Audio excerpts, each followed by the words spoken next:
There we go. All right. Okay, this PS2 Fat Boy. You know me from Twitch, and my good friend here is the Stone Samurai, aka Hershey815 on Twitch. Lovely guy, and it's been one hell of a long time since we've done our last YouTube video. We did one about Twitch. I thought we'd lighten it up.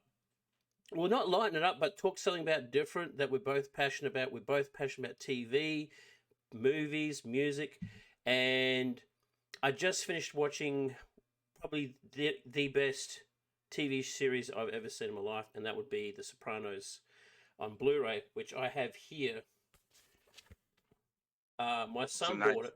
It's a nice pack, nice, man. There's six yeah, discs in there. big and thick, dude. Yeah, it's nice and thick, but Mm. an amazing watch. And I watched that with my son, and we both loved it tremendously. Like those characters in there that we just fell in love with, and I thought no one else better to talk to about Sopranos, about movies, about shows and stuff than my good friend the Stone Samurai. So I thought we'll start out with our I first. appreciate that. No, man, I I honestly do. appreciate that.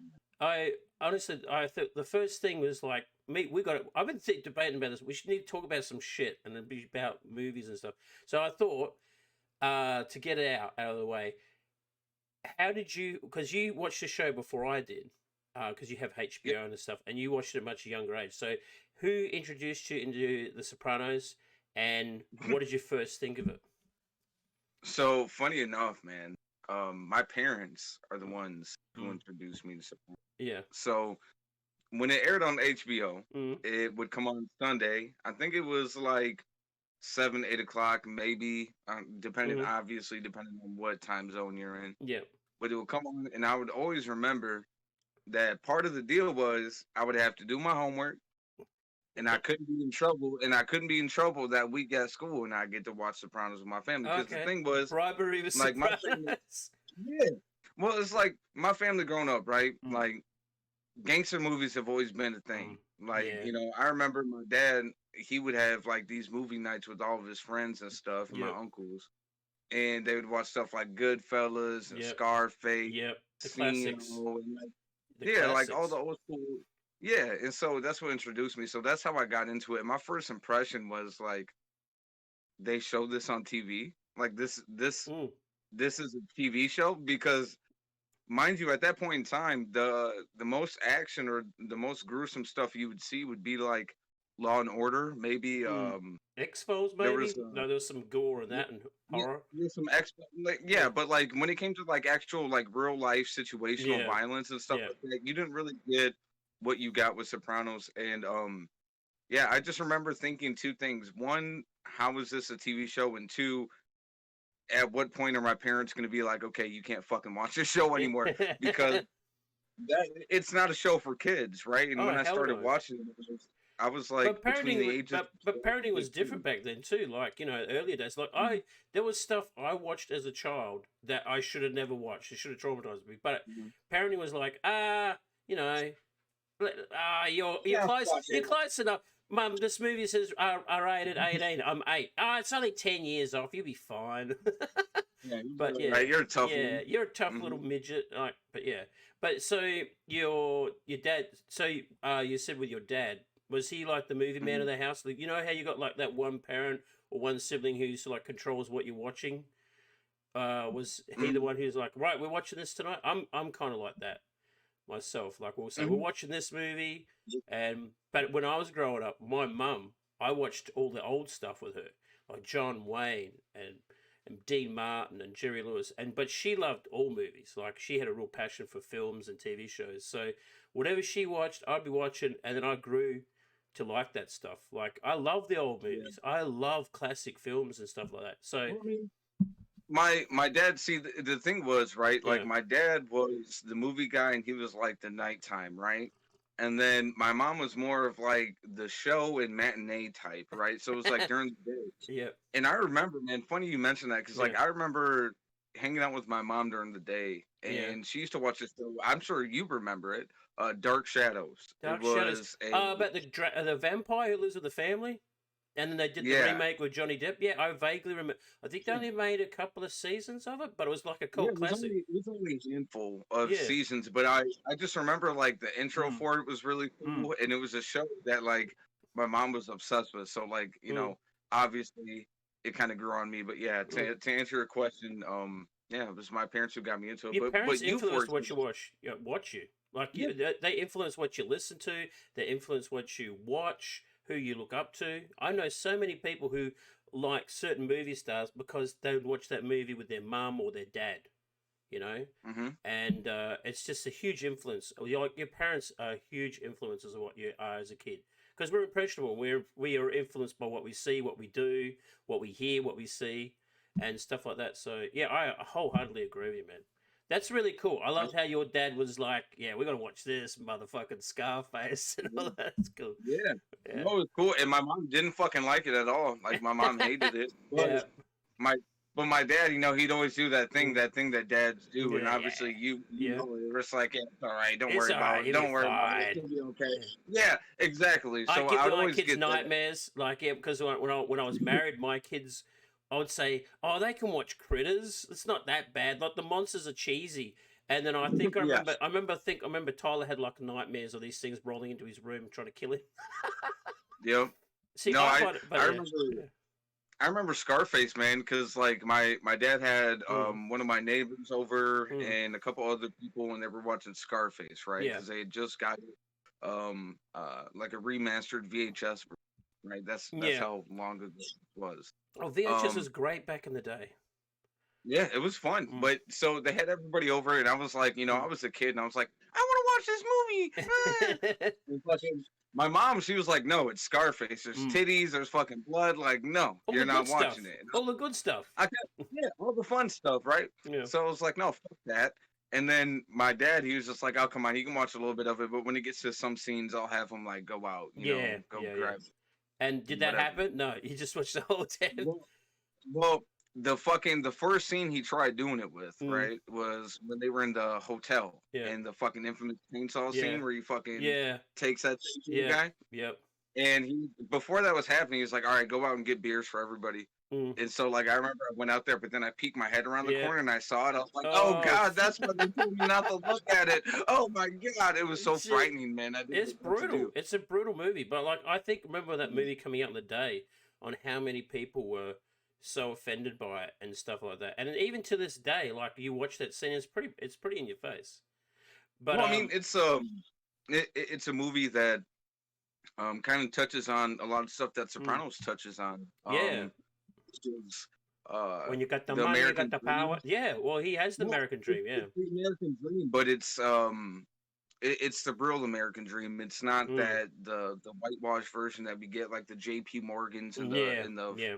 you know what I mean. Yeah. Uh it's the actual history, and Mm, these are a lot of the people that made up the country that we have now. yeah. Whether Exactly. we want to admit it or not, and that's why I love gangster movies. Oh That's mate, why we're that's talking like today probably about Sopranos. yeah. That's it's like one of my favorite genres is a gangster film.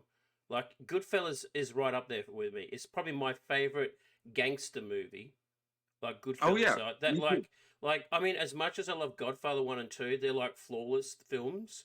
But to me, Mm, they're a bit of a chore to watch. But where you watch Goodfellas, it's just pizzazz, but and it's all sparkly and it's all in your face. But it's like it's almost theatrics. You know, it's like mm, theatrical. It's like a theatrical version of what the mobster life is. Whereas Godfather's so dead serious and and sort of like it just drags on parts, but the acting is fantastic, but it drags on parts. There's a lot of long parts, but whereas Goodfellas is just like bang, bang, and you got Joe Pesci, you got Robert De Niro, and you got fucking what's his name? Ray Liotta. Ray Liotta. Like Ray Liotta is so brilliant in that movie. But yeah, anyway, we're cutting off from Sopranos. Yeah, But just as I going was, on from yeah, there, man. yeah, I know because we're so excited about this shit. But as I was saying, you said that you was young to get in. You got young into the Sopranos. Hmm. I heard about Sopranos. Um, I've always wanted to watch it because like I heard about like the first time I heard about Sopranos was on the news when they said something about it being the very last episode of The Sopranos, and there was like it was one of the most watched episodes on paid TV. It was like one of the most watched episodes. And I said, "Oh, Sopranos, what the hell is this?" And then I looked into it, like some magazines and on the internet, and I was like, "Oh, I got to get into this show." So I looked online to see where I could get it, and there was nowhere to stream it. Like a streaming service was really new then. We didn't have Netflix at the time. I was trying to look for it on DVD. Couldn't find it. A few years pass, you forget about it. And then a friend of mine's got like an illegal version of it. Someone's, "Hey, man, I got this." So, oh yeah, I'll watch that. But, I watched an episode and I thought, but I wasn't really watching it. When you're sort of leaving it on? Yeah. And I sort of wasn't watching it. And I watched another episode and I watched about 4 or 5 episodes and I was getting into it. But then I got just sidetracked with work and stuff like that. And I left it. And then me and Tyler have been talking about for so long we should get into that Sopranos because we've heard so many good things, and I've heard it from you, everyone else. And we sat down, got the Blu-ray, had to watch it in Blu-ray, and we're just glued. There's nothing, no distractions. When you have no distractions and you put your mind into the show and you watch, like James Gandolfini it was like the role was purely made for him. Like, he's just phenomenal in that role. Like, it's hard to say he's typecast. Like, I know he's playing rough type characters in his movie career, but it's hard not to portray him in those roles because he did Tony Soprano like flawless. But what's amazing about that show is everyone was like, you could not pick another actor for that role. Like, they just were all on point. And that's why I think this show works so well, is everyone is just so fucking damn good in that role. Like, they just put all their all into it. Yeah. The best part about it is that in a lot of cases, it wasn't your typical Hollywood ran show where it's like, okay, we got to make sure that every guy in this is good looking. We got to make sure every girl is drop dead gorgeous, which, don't get me wrong, there's some good looking girls in this show, and some nice looking guys, some dudes that are cut, good. But it was the reason it was so appealing is because Tony Soprano himself, he's not this chiseled out statuesque. He was an overweight, balding dude, and he was a sex symbol. The women loved him. Like, women loved him. They loved the bad, And that's why that show was able to stick with so many people, is because it was a believable character. Not only you could relate to it. Yeah, because like, and I'm saying, like, it's not only relatable in the sense to men, where it's like, okay, well, like, I'm kind of fucking overweight and I'm not as athletically talented as I used to be, blah blah blah. And then for women, it's like, yeah, he's not the most great looking guy, but fuck, man, like, he's aggressive and he knows what the hell he wants. And, like, these other things that people put onto him, whatever it may be. And that's why I love it. But I just wanted to say, I think it's really cool, the fact that you and Tyler got together and decided to watch this, because I kind of chuckled a little bit, because I talked to my parents about it, because I've told you before. I talked to my parents about you a little bit, because you're my brother from down under. Yeah, right? You're my mate from the USA state. But I was telling them, and I was like, man, it's just kind of funny, because I remember, watching this show with you guys, and even though it's not necessarily like a bonding show, it was a show that I was able to bond with my parents over, right? We were able to set time aside regardless of what was going on in our lives, and we would sit down and we'd watch the show. And that's the thing that I wanted to get into with you about this show, is that I think it's a gangster. It is a gangster, but it's much more than it's a show about family. Oh, it's a show about family. A man who's in the middle of his life, literally having a midlife crisis while being a monster boss. So, like, just imagine how stressful and everything is when you're just like your average typical He's trying man. to balance. But he's trying to balance. He's trying to balance being a mob boss, a parent, a husband, and also deal with his own personal demons in his head. Like, his mother was a fucking kook. But like, going back to the bonding thing, when me and Tyler are sitting there watching that show, now there will be spoilers, okay? So if you haven't seen the show, when this is one thing what I loved about this show is, like, when you watch a mobster movie or any movie, right? 90 minutes to 2 hours, right? You bond with those characters.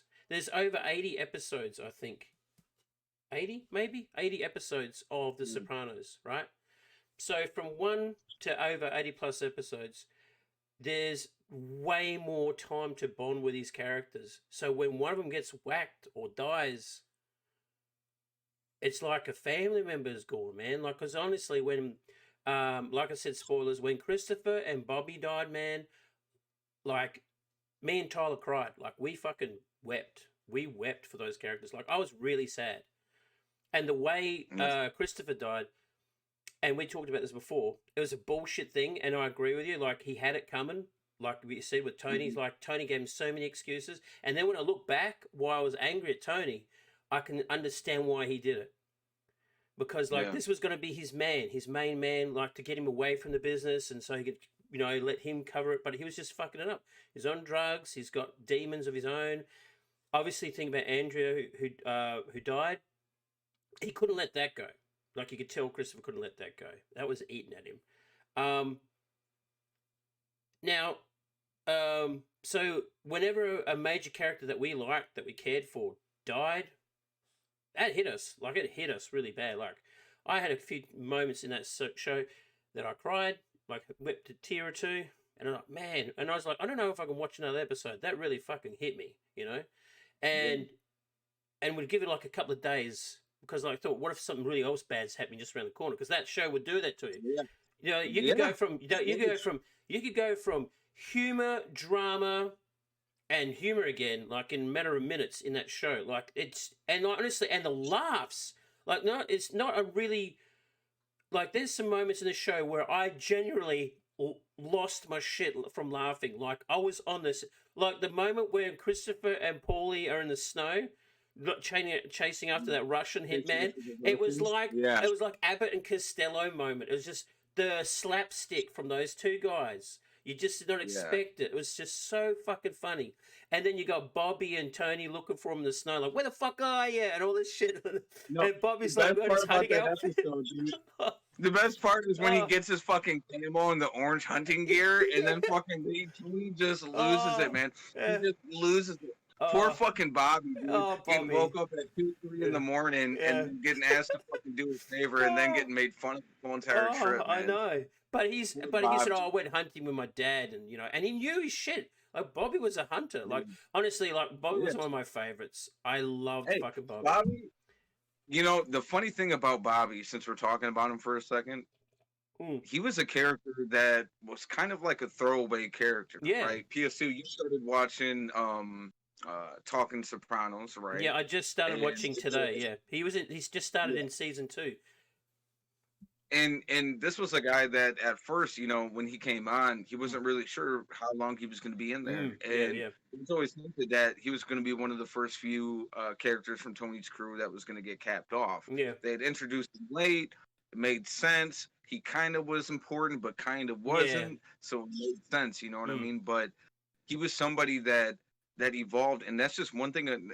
Another point about the show is that the reason Bobby's character was who he was, and that it wasn't just because of what we saw on screen.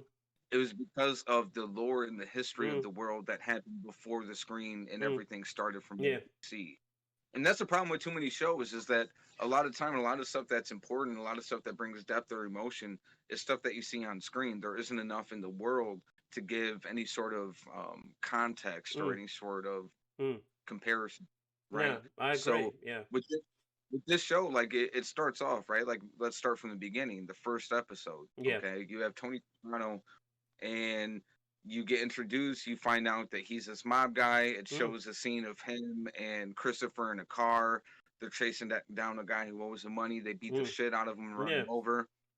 And then throughout that episode, going back and forth between Tony going to see a therapist and then also beating people up, you have this sequence where he has a pool that's in his backyard. Yeah. And it's halfway emptied out. They're cleaning it or draining it or something. And there's a group of ducks that have been in the pool. Absolutely like fascinating. It's a typical dad thing, right? Like when you're on a trip and they see like something out in the water, like, kids, come look at this. Look at this fucking deer over here. Look at the kangaroos. Dads do that shit. It becomes you realize after that first Mm. episode that that whole scenario with the ducks, because in that episode the ducks eventually fly away, Yeah. and you see this look of grief and like heartbreak from Yeah. Tony, right? Yeah. He just looked so sad because these were his ducks. These were ducks that he got to watch grow up, Mm. that he helped He take, fed them. that he Like he fed them as well. Like I remember the yeah, bags of seed there, and what's his wife's name? Oh my god, I'm terrible with names. Carmella. Commit like yeah. When she sees like, what's all this? He's can you get rid of this, Tony? Because like the ducks aren't here anymore, and he's like just leaving it there in case they come back. You can see. Yeah, in case they come Yeah, back. yeah. So like he has like And this effect. He has this huge affection for animals. Like when the even when the horse, like the racehorse, like and stuff like that. Like there was this. He seemed to have his affections towards other things. He found things more important to him, like an animal, than a human being. And they, remember when like they dwelled on that with his psychiatrist, played by Lorraine Bracco. I had such a thing for her though. By the way, through the whole show, yeah, those damn no, legs. Lorraine, she was Oh, nice. she was really not, and that No, but voice too. Yeah. just to go on what you said though about Tony, I think ultimately, Mm, that whole persona that he had, I think, mm, um, when it came to loving animals, right, more than mm. people, it seemed like, at least. I think that's just part of like the atypical like sociopath mentality of being Yeah. able to see innocence in an animal instead of a person. Because a Yeah. person, right, like they made a choice. An animal, they don't get to really fucking No, choose what happens. At it's the not in their mercy of whatever. DNA. It's And definitely. on top of that, Mm, one thing in the show, Tony always does this thing of he assumes his innocence. mm-hmm. He thinks he thinks him doing what he's doing isn't wrong. Mm, He thinks it's right because he thinks it's the thing that you're supposed to do. So mm, because he's able to provide, mm, and because he's successful, mm. he believes that he's right. Yeah. So that's another element that I just loved about the show. But like I said, There that's how was. the show starts, and it's a great indicator of what eventually becomes, and the reason why PS2 and I are talking about it today. Oh yeah. Like what's amazing is also I found out on social media is that a lot of people have just started watching it. You know, Yep. due to COVID and shit. So people are just starting to watch The Sopranos, are finding it, and now it's just suddenly becoming like this huge boom again, like this fascination with the show, the actors who are in the show. So it's got like the second wind now, and now you got this prequel that's coming out eventually, and I believe Yep. James Gandolfini's James Gandolfini's son's going to play his character, Tony Soprano, as a young person, which will be. I'm quite interested in what they do with that. I'm really interested in what they do with it because when I heard about it, it's like I don't know, but then again, it's by the creators of the show, and I think they will do a really It's good good. justice. I'm telling you right Yeah. now, Mm, from what I've seen PS2, mm, it's gonna be bitching. yeah. Yeah. James Gandolfini's son, I wish I could remember his name because I actually liked him a lot. In the show I told you about called The Deuce, which is on HBO. Yeah, you said something Um, about it. but his son, to study for his role to play young Tony, Yeah. Mm, he specifically has been watching hours and hours and hours mm, of like acting coaching tape and like mm, different stuff that James Gandolfini did to get in character and to get mm. ready to become Tony Soprano. That's some big shoes to fill for that kid. Man. And I think Well, that's the just think about ultimate. it Yeah. from this. Mm. Well, I'm sorry to cut you off. No, I was that's all just right. going to say, and think of it from this perspective Mm. too, man. Not only is it big shoes to fill, but you're having to watch video of your dad, Mm. who you didn't really get to have a childhood with Mm. because he was busy working on the Mm. show, Mm. and now you're playing the role that he did, Mm. that robbed you of your childhood with Mm. your dad because he's no longer Mm. here. Like that's just to me, that is just a mind blowing thing, and to Mm. be able to have the mental dexterity to be able to do something like That's that, to pretty me, strong. is Yeah. fucking. Well, also what I heard, but I don't know if it's true or not. Like, because when James Gandolfini was on holidays in Italy, where he fatally died, where from his heart attack, his son was the last person to see him alive. So that's Hmm. rough on him. And he's only 13, poor kid.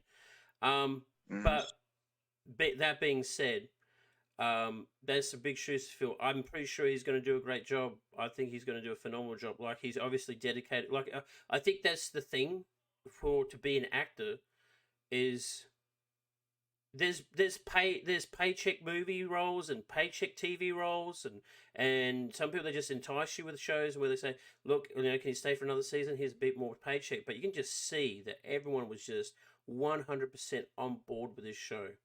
That's what I love about this show. It's like, it doesn't care if they're in only one fucking scene, like one scene in an episode. They give their all. Like, it's just amazing. Like, the banter between each other.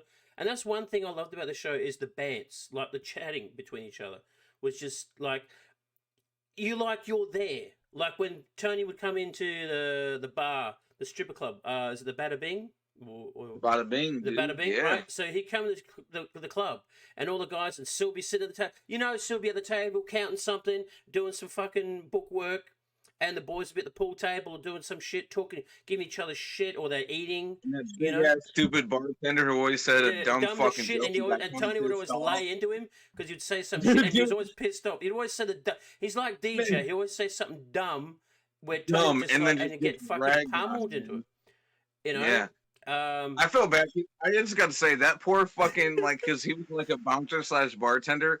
That dude got his ass whooped by Tony like a handful of times, just on screen. Who knows what happened in the world beyond that? Yeah. Sil slapped him up a few times. Paulie slapped him up a few times, and then Ralphie fucking takes a goddamn chain and pops him in the eye with it. Oh my god, Ralphie was a fucking heathen. But you know what? Man, he was a brutal bastard. But you know what? There was something about him, and that's what I liked about the show. Even though you had some characters come in here, for maybe a season or two to mix things up, it didn't feel like, cause like I said before, like when you watch a season, you have like this henchman or a bad character, and you're like, wow, how are they going to top that? And then you watch the next season, like, no, yeah, that was all right, but it wasn't as good as this. This season is just like bang, bang, bang, bang, bang. They knew what they were doing. It was like, of course, some seasons probably aren't as, it's hard to say, as more, not action-packed, but more involved or more going on with them.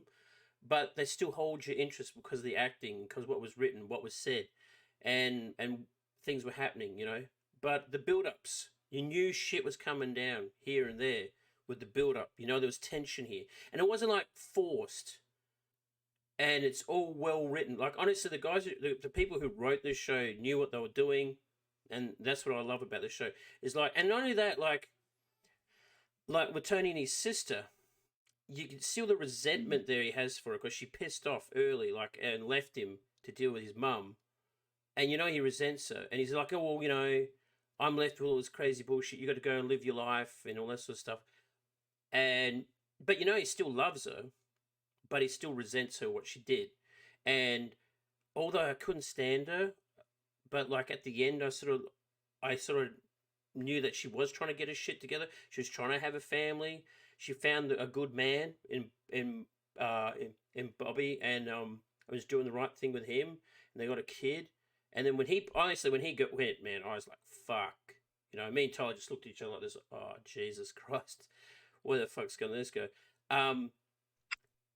But yeah, it's just such a satisfying show that even people that you don't like, you can grow to slowly appreciate and like in the show. Like you're going to dislike this person because they're written as a piece of shit.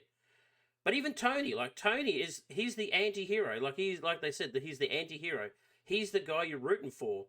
He is a murderer. He robs people. He enforces himself on people. He's a womanizer. He's a shitty husband. He's an adulterer. Yeah, he's an adulterer. But you know what? I know. But you know what? You like the guy.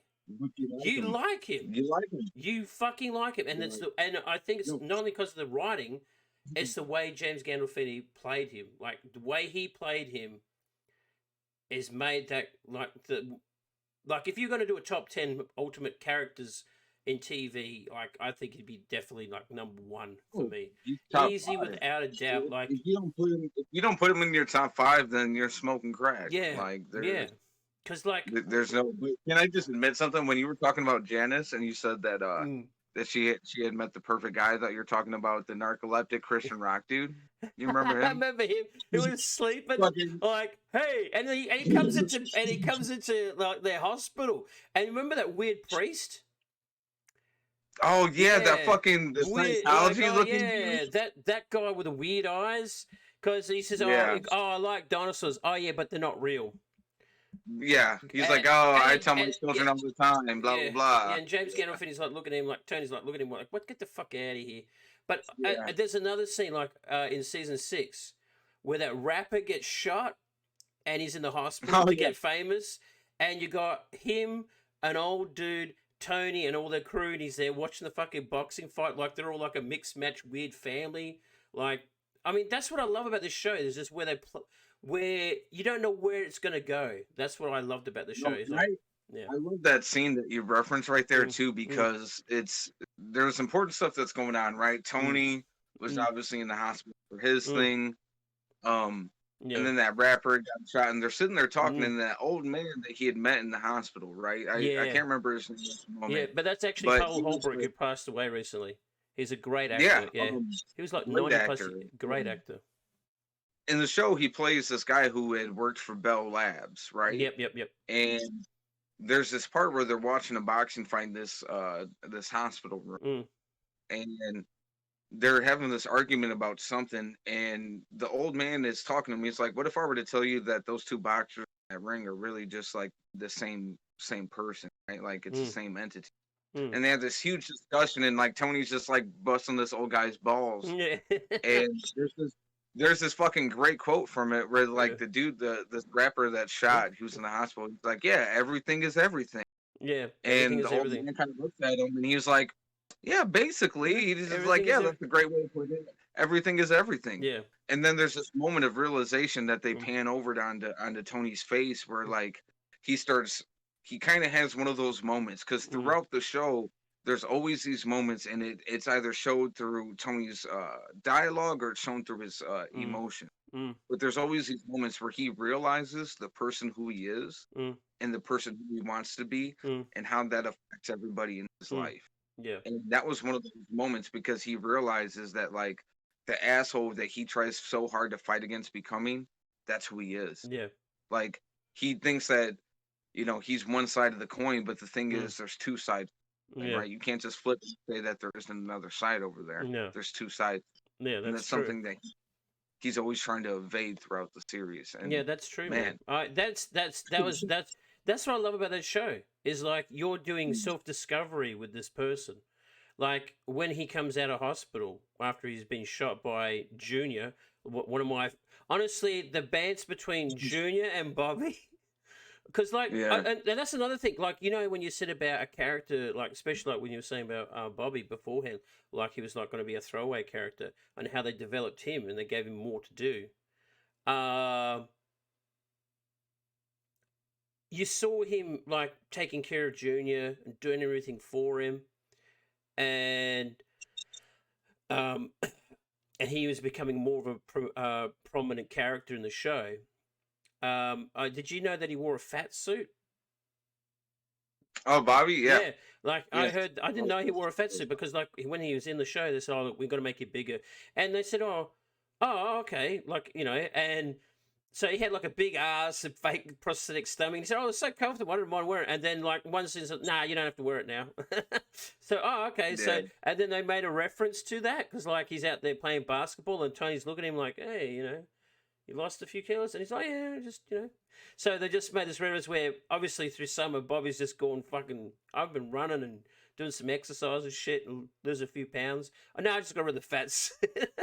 But Yeah. what's cool is like honestly the I forgot the name of the actor who played Junior, but oh my god, he was fucking brilliant. Like his The comic time, yeah, one-liner? yeah, the comic Yeah. timing too, and the paranoia because like he was the boss, but he played that paranoid boss where he's always working over his shoulder. He thinks someone's going to whack him or do the dirty deed on him. Was so good, and but then you see him get well, obviously Alzheimer's and dementia and stuff like that, where he's losing his marbles at the end. To go from this prominent big mob boss with all this power and all this stuff, ending into a shitty mental home, looking out through a mesh covered window, not knowing who he is anymore or how the importance that Well, he had. You know, that was this amazing. That was just a really good performance by him. He's fucking well, with fantastic. Junior, like you see him, Mm, and there in the first season, I think it was, yeah. maybe it was second, but there's a moment where him and Tony Mm, are fucking scratching at each other, yeah. like Yeah. they're not getting along whatsoever. Yeah. Things aren't going well, and there's a line he says, I'm trying to remember. He goes, "Oh yeah, next time you come in here, you better come heavy or Yeah. don't come at all." Yeah. I And remember he that. fucking just gives him a look, and it's so trippy to see Junior go from that to where you see him last, which is Mm, literally just brain dead, mm, petting a cat, staring off into mm, space, not even yeah. remember. Like at when you start off seeing him being this very sharp-minded, smart guy who survived the crazy times of the mafia, Yeah. turn into nothing. And he's Mm, one of those characters you had talked about, growing to mm, love characters, growing to hate mm, characters. He's one of those characters that I didn't care for him in the beginning because I mm, was like, okay, he's just an old guy who's fucking mad that he's losing everything. Like, dude, mm, you had your time, mm, give it up, you yeah. know.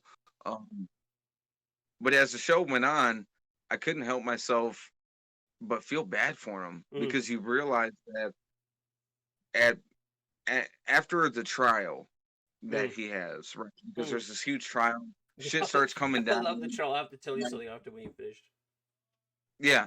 So that after that, that's kind of like the moment for me, at least, that I saw with Junior, where he's like, okay, you know what? I don't want this fucking life anymore. I just want to Mm, focus on being like getting to know my family, maybe meeting a woman and trying to find some love for my last couple mm-hmm, years, like stuff like that. mm, And it was just really sad because when he finally had that kind of that epiphany, by that point it was too late because his dementia. yeah. He had no wife. He had no kids. He only had the mom. Yeah, He only had the mom. yeah, nothing. Yeah, and that's a Is it all right sad bit. if I finish the smoke real quick? Is it Yeah, okay if I yeah, finish the smoke real yeah. quick? You go for it, man. Go for it. Okay. Smoke. You can smoke. Mhm. I'm drinking coffee. Now as you were saying about uh Junior and the trial, there's a scene that just makes me and Tyler were pissing ourselves off when they're showing. You know when they show the artwork of the courthouse, and they said Yeah. Junior Soprano, like, and there's a picture of him, and he goes, and Yeah. he's pissed off. He goes, "That doesn't look like me." And then he's at the courthouse and he's looking at the artist, and he's just giving him the most dirtiest look. And the guy's drawing him. Just He's like looking at him like, "What?" I fucking yeah. lost it. Like that. That's what I mean about the show. Is like it can go from such tragedy and such heartache, and then go to a scene where you're absolutely losing your fucking shit.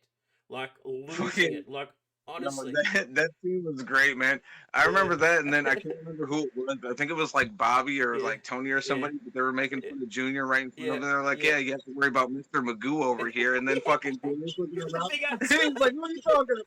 Yeah, like he's trying to figure out what the fuck they're talking about, man. Yeah. And I just lost it, Oh. dude. Like that. Yeah. And then the fucking joke about Johnny Sack looking like Count Chocula, dude.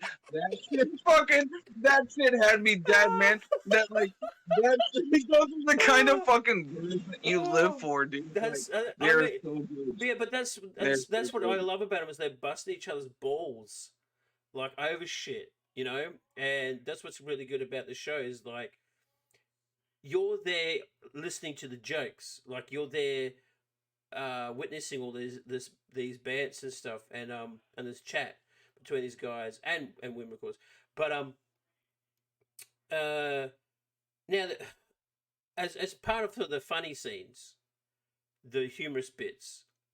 There's another funny bit that I loved, and I think I've already told you beforehand, is the part where Christopher and Paulie have been busting each other's balls on who's going to pay for the meals. And because Christopher is still getting up, he's not a captain. Well, he's not really a captain, but he's getting there. Uh, he said, "Oh, you know, you guys were eating all this shrimp and shit, and then you go shout this fucking wine and these bitches over here, and then you ate all this stuff, and it's like $1,200, and you know, You didn't even eat it all. I was full, you know. I thought I had room, but I didn't, obviously. And he's busting his fucking balls, and they're busting each other's balls, and the waiter comes out and says, "Excuse me, you didn't blow your tip." He said, "I just dropped 12 fucking hundred in there." And he says, "Oh, all right, you know," and he's going off. He's like, "Fuck you guys." And then Christopher just gets this fucking brick and just lobs it at his head, cracks the waiter in the back of the head, and he's having a fit or a seizure, and he's like fucking twitching and like, "What the fuck are we doing?" The look on Paulie's face kills me. Every time he just pulls his gun and bang. Moment the gun is out and he shoots him, Christopher's fucking running for his car. They later, "Yo, it's still owe me 1,200, you asshole." He's yelling at him. He's still arguing with him. Well, they just shot the waiter. And the best part is Paulie runs back and goes for it. Was Paulie or Christopher runs back and goes for the fucking for the money. Yeah, he goes. No, it's Paulie. It's Paulie. No, it's Paulie goes back for the money, and the Christopher says, "You owe me half of that 1,200," because he wants half of that money. Yeah, So he wants half of the fucking. Yeah, you owe me half, and they fucking take off in opposite. Yeah, dude, that was great. Oh my god! But like that scene, like you just, like I shit you not. When that scene happened, me and Tyler just got up, and I nearly fell on the floor laughing, like, because it was just so fucking funny. I know that we're discussing it now, and it sounds morbid. Some guy just got shot in these guy's leg, but the way you watch the scene, the way it pans out, is just fucking hilarious. It's funny.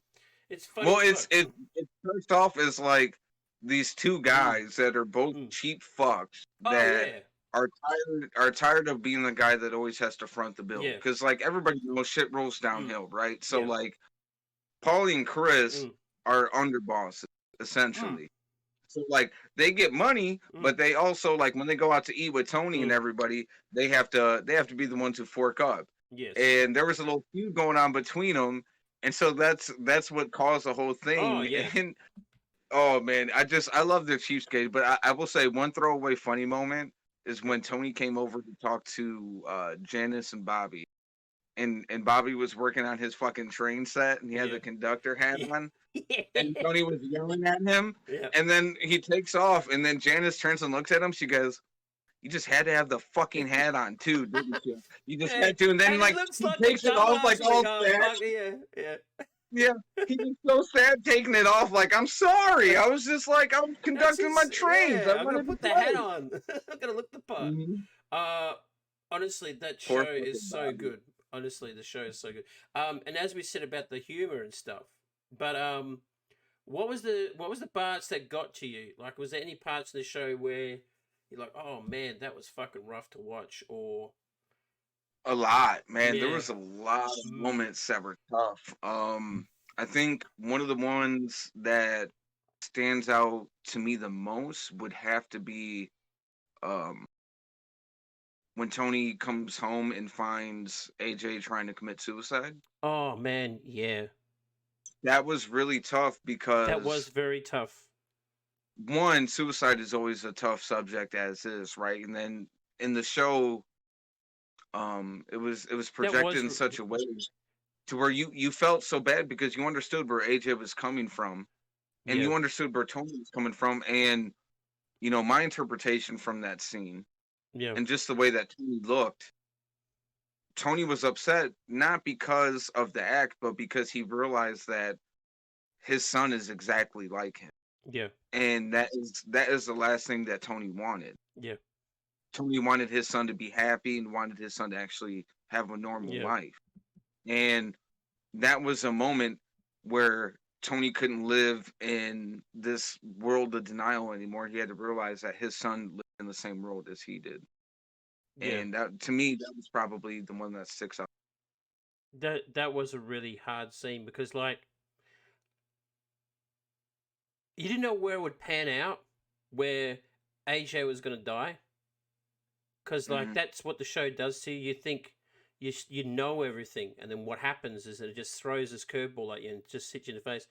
So when he's praying, like, when he's trying to, obviously he's had second thoughts and he doesn't want to end his life that way. He's scared because it's a scary thing. It's a scary thing to do that. You know, everyone says it's a chicken shit way out. Like, you can't put yourself in that predicament unless you've been in that predicament, you know. and it's easy to say, oh, it's an easy way to get out of things. I think that'd be one of the most hardest things to do ever, to do that, to just say, no, life is too much. I don't want to do this anymore. I'm going to end it. That would be, that's calling out your own ticket. That's not, to me, is not something to be laughed at or just say, oh, a flippant thing. Say, oh, it's just, it's a chicken shit way. Yeah, like, no, it's a hard thing to do. So the way they portrayed that, where he's obviously hasn't thought this out. The rope was maybe too long. Maybe he did that on purpose. Yeah. And then he's scared. You think he's going to die because, like, Tony's out there fucking around. He's moving in the kitchen. You can hear the noise. But when he pulls him out of the water, you see that he's angered. And, like, you're right. He's, like, obviously realizes that his son's like him. He's got mental problems, all this stuff. And he's like him in his own way. But his voice breaks. How could you do this? Like, it breaks. Like he's going to cry. Like he felt like he's obviously failed him because you're basically me. You've got the worst parts of me. You've got the worst attributes of me in you. And even Carmela and Tony have an argument later. He doesn't get it from my side of the family. It's always been your side of the family. And what does that mean? And it's a shitty thing to say to somebody. Yeah. Because like his father had blackouts, and apparently his uncle went off a cliff or something, and they always made like little side jokes. But he probably committed suicide. But they made jokes about it because it was just you didn't know the full story. So that's been the mentality for society for a long time. Is to make a joke of it. Yeah. Essentially. Yeah. But this is what the whole show's about. Is like you got to put up a wall to show that you're the guy. You can handle the pressure. You can handle this. You can handle that. You're the man. You can't say that you're gay. You can't say that you have mental problems. You can't say you're dating a black person or like that. They were very frowned upon that. And this is another thing about this show too. Is like this show is like the guys treat women like trash in this show.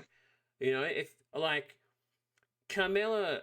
Like, for instance, like, she knows that her husband's doing infidel. Like, she knows.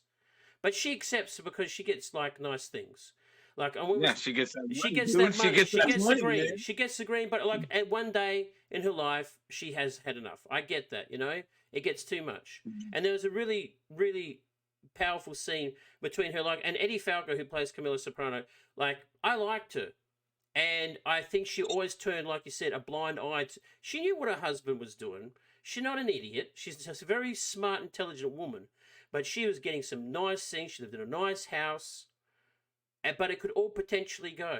And that's what was scaring her. And that's why she wanted to have like a trust fund for her kids. Because she wanted some security. Because Tony might not be there the next day. He might be in jail. He might have a bullet in his head. So she was looking out for herself and looking out for her kids. Which is fair enough. I understand that. But there was a scene where you obviously can see that she's had enough and she's just there crying.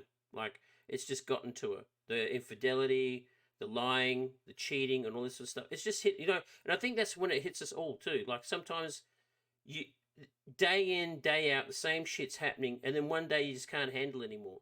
And there's a scene between her where she's crying, and James Gandolfini, Tony, is just like, he's like a wall. Like, what you're talking about. There's another woman. What are you talking about? And she's just bawling. But it's not like fake acting bawling. It's like genuine. You can just see she's just drained. Like, it's like she's paired for this, like the scene. And I was watching it. You can't feel for her. Even though beforehand, like, she was taking all the money and turning a blind eye to all this bullshit. But there was that scene that really actually got to me. That was one of the scenes that got to me. Yeah. And another scene, and that was either predecessed by one of my favorite.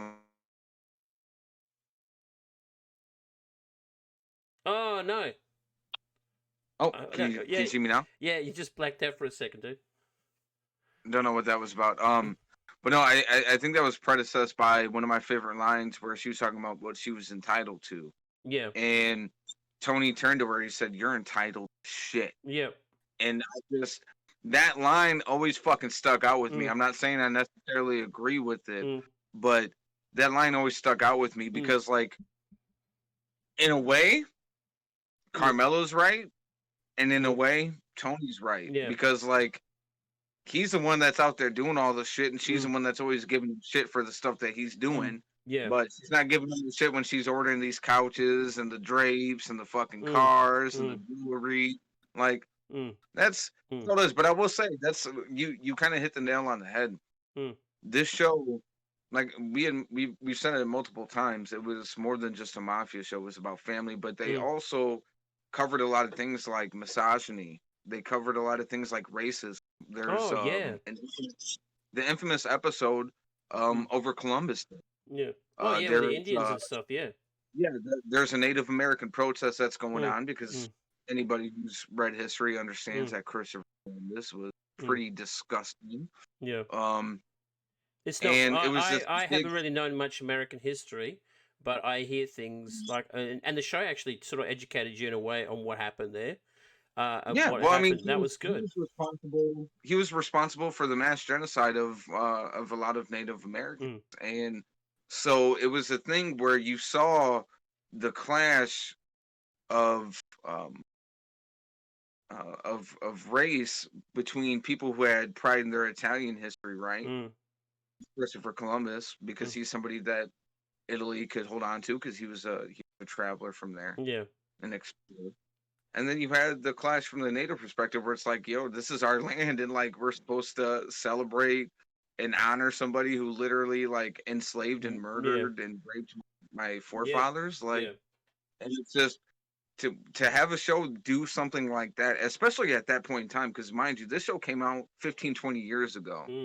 So it was ahead of the curve, and it was a very controversial episode. It's definitely ahead of the curve, that show. Like, if you like, I think like that show. If they decided to make The Sopranos today, I don't know if they could put some of the stuff in there. Like, no, they definitely couldn't, and that's why that show is great, because it was made when it needed to be made. Yeah, because it couldn't have come at a better time. I don't think. I think it came out the right time. No, it came out at the right time, because my whole thing is like, when it comes to mafia, right? It's not that me saying that it's an understood thing that, like, in the mafia, most of those guys in that lifestyle treat their women like shit, whether it's through domestic violence or cheating on them or whatever the case is, right? Like, that's just an understood thing. It's it's something that we perceive as reality, whether it's true or not. And that show was able to do that, and it was able to show that. But now, and understandably so, because it could be hard to, somebody who's been through domestic violence, they don't want to have to see that shit. So we not completely get it. But with that being said, now you wouldn't be able to have some of the scenes where Tony goes in on one of the women that he's having an affair with, or Christopher go in on Adriana because he found out that she's been to the FBI for fucking 2 or 3 years. That was a hard scene to watch too. That was brutal. Like, I'm gonna tell you right now, I've seen a lot of movies and a lot of brutal fucking scenes. Like, anybody who's watched the movie I Spit on Your Grave, pretty fucking brutal movie. Pretty nasty, right? That scene where Christopher starts hitting Adriana when he finds out that she's been snitching, and I had to stop. He was choking her. Yeah, I had to stop it because it was tough to watch, man. Like, it was brutal. But the thing is, I think that's why we love the shows, because as fucked up as it is to admit sometimes, average people, not all people, but like the average person, we're interested in stuff that's taboo. We are drawn by crime and going against what's good. If I was just talking shit, then we wouldn't have all these channels and all these shows about serial killers and shootings. No. It's something that we're all interested in, and I think it's important to have that kind of stuff on screen, because one, it shows you what's wrong, and then it allows you to, at least, even if it's not directly, have some sort of emotional attachment to that situation. Yeah. Because, I remember, it's not the same show, and I won't go too far into it, but like Sons of Anarchy, right? Yeah. There was an episode where Gemma ends up getting raped, right? Yeah. And that was a really, really tough episode, right? but it's one of those things that where a lot of people, Mm, like especially men, right? A lot of women that we have in our lives, whether they're mm. our wives, Mothers, our yeah. girlfriends, our moms, our Mm, sisters, a lot of them won't tell us certain stuff that happened to them that was like that, right? yeah, And so we never really have that emotional connection when we hear about some rape. yeah, But because of that episode, regardless if you knew somebody who had mm, came out to you and talked about yeah, it, you felt mm, that pain that Jax felt and everybody else. yeah, So again, when it came to stuff like the domestic violence on here mm, on the Sopranos, it yeah. was something that you could, oh shit, man, They like you start thinking about all the people in your life or that you might know that are mm. going through that, Well, you know. speaking of that, it's like they didn't like sensationalize it. It was very realistic in your face. And speaking, there's a scene with the psychiatrist when she gets raped on the stairs when she's going home. Hmm. Jennifer, was it Melfi? Melfi, I think her name is, but played by Yeah. Lorraine Bracco. Anyway, she gets raped, and you see the processing. Oh, look, he get off with a technicality or some shit, and she's upset. Like she's a smart woman. She pays her taxes. Thinks, okay, this shitty deed's been done. This guy's going to get put away. I don't have to deal with it anymore. He's going to get put away in jail. And he goes, no, he gets off because of some technicality and some bullshit, And then she's going to a place to eat, like a fast food restaurant, and sees that guy's face plastered on the wall, employee of the month, and then she rushes out, and then she's talking to Tony on one of the daily on the No. meetings, it's social things, and then he's talking away, and then she breaks down and cries, and he's there, like he's actually concerned, like you can tell he's concerned. What's the matter? What's the matter? She can say this guy's done something to me, And knows that's, and knows yeah. that Tony can fucking fuck this guy up, make him disappear, but she doesn't say shit. Because I feel that she doesn't say shit because she knows that she's involved in his Yeah. deeds, like involved in his crime, and not only that, she owes him. With every deed, there's for every favor there's a favor, you know. Hmm. So I feel that that's a brave thing to do. Like I felt like she's like, you know what? No, fuck this. I don't need his help. I'm gonna. And I liked her character. I liked her character. Um, because she changed too. Like with the show, she was like a bit reserved with Tony. She didn't know, this is a fucking powerful mob boss. She said even herself that she was attracted to him at first. This powerful big guy. But more she delved into him and found out more about him, she's like, I can't. I would never date you. When you remember when she's trying to, and when he's trying to look, maybe because he's attracted to her because like he's saying stuff to her that he can't say to his wife, and there's that Yeah. attraction, and like I could hit on her, and I can date her and stuff, but she's known so much about him that she doesn't like what she sees.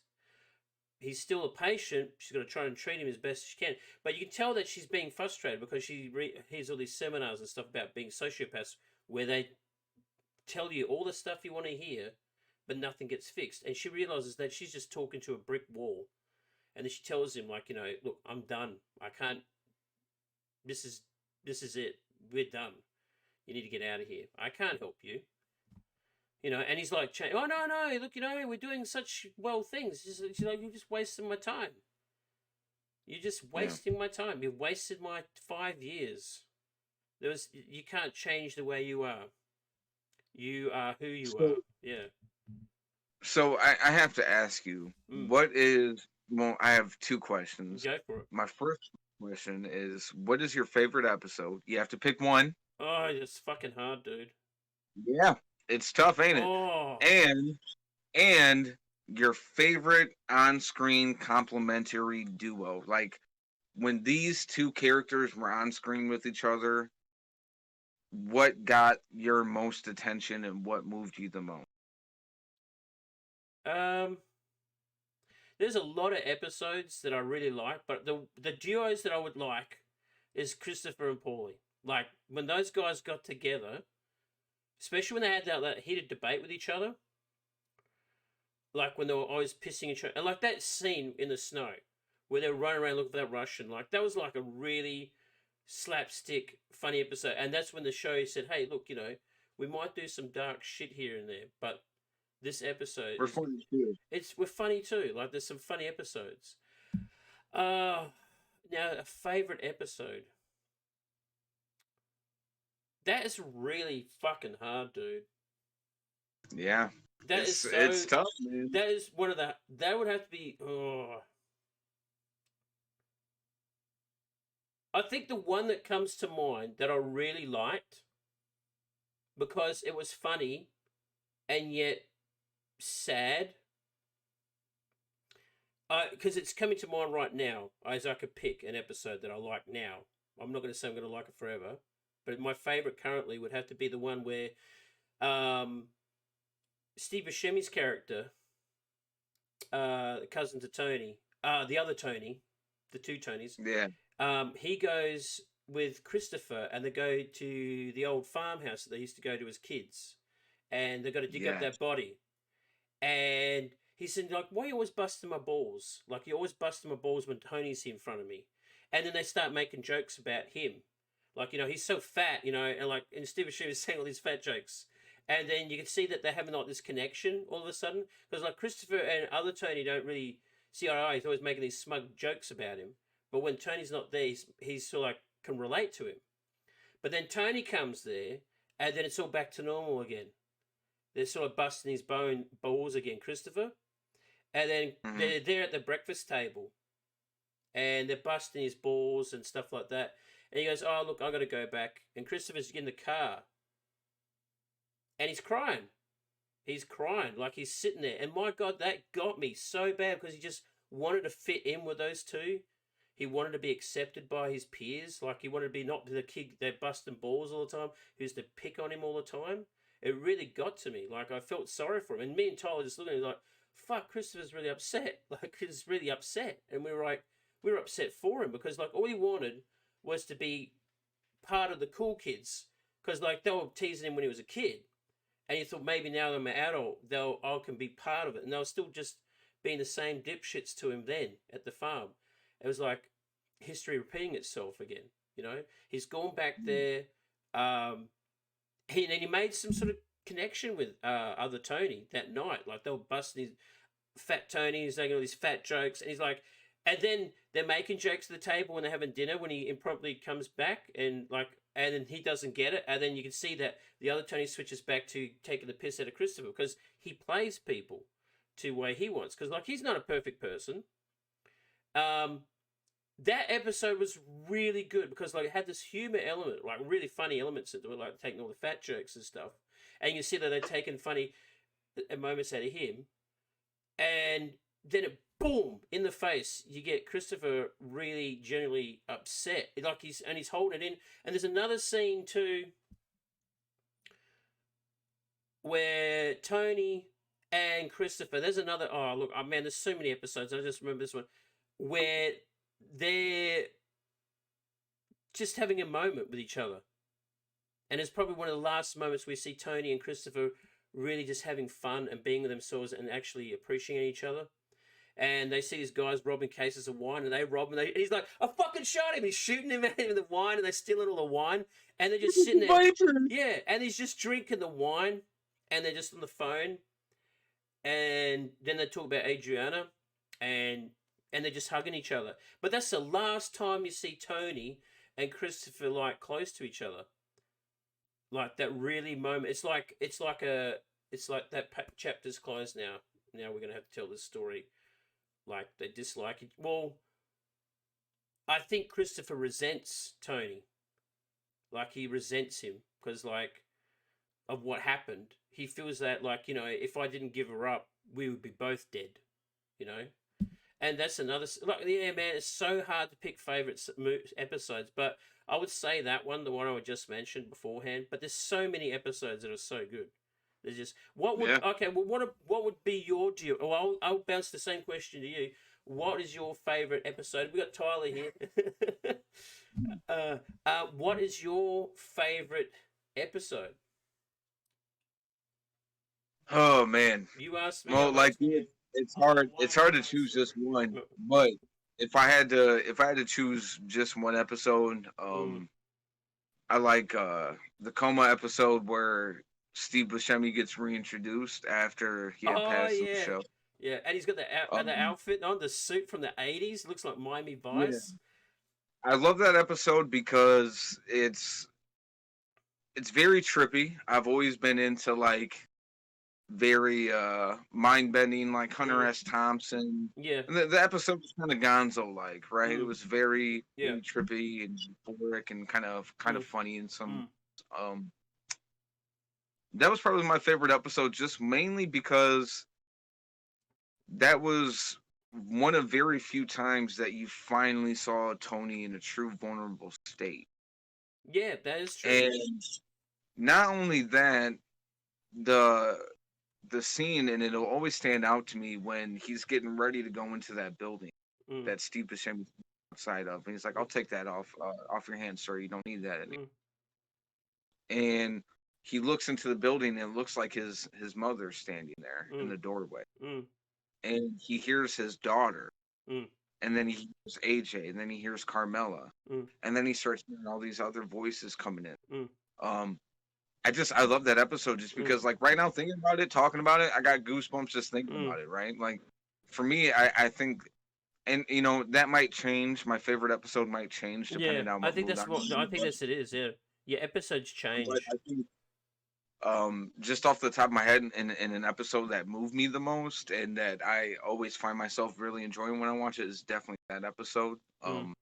When it comes to dynamic duos, two characters I love seeing on me personally, man, I know a lot of people. Some people didn't care for it, not a lot, but some people didn't.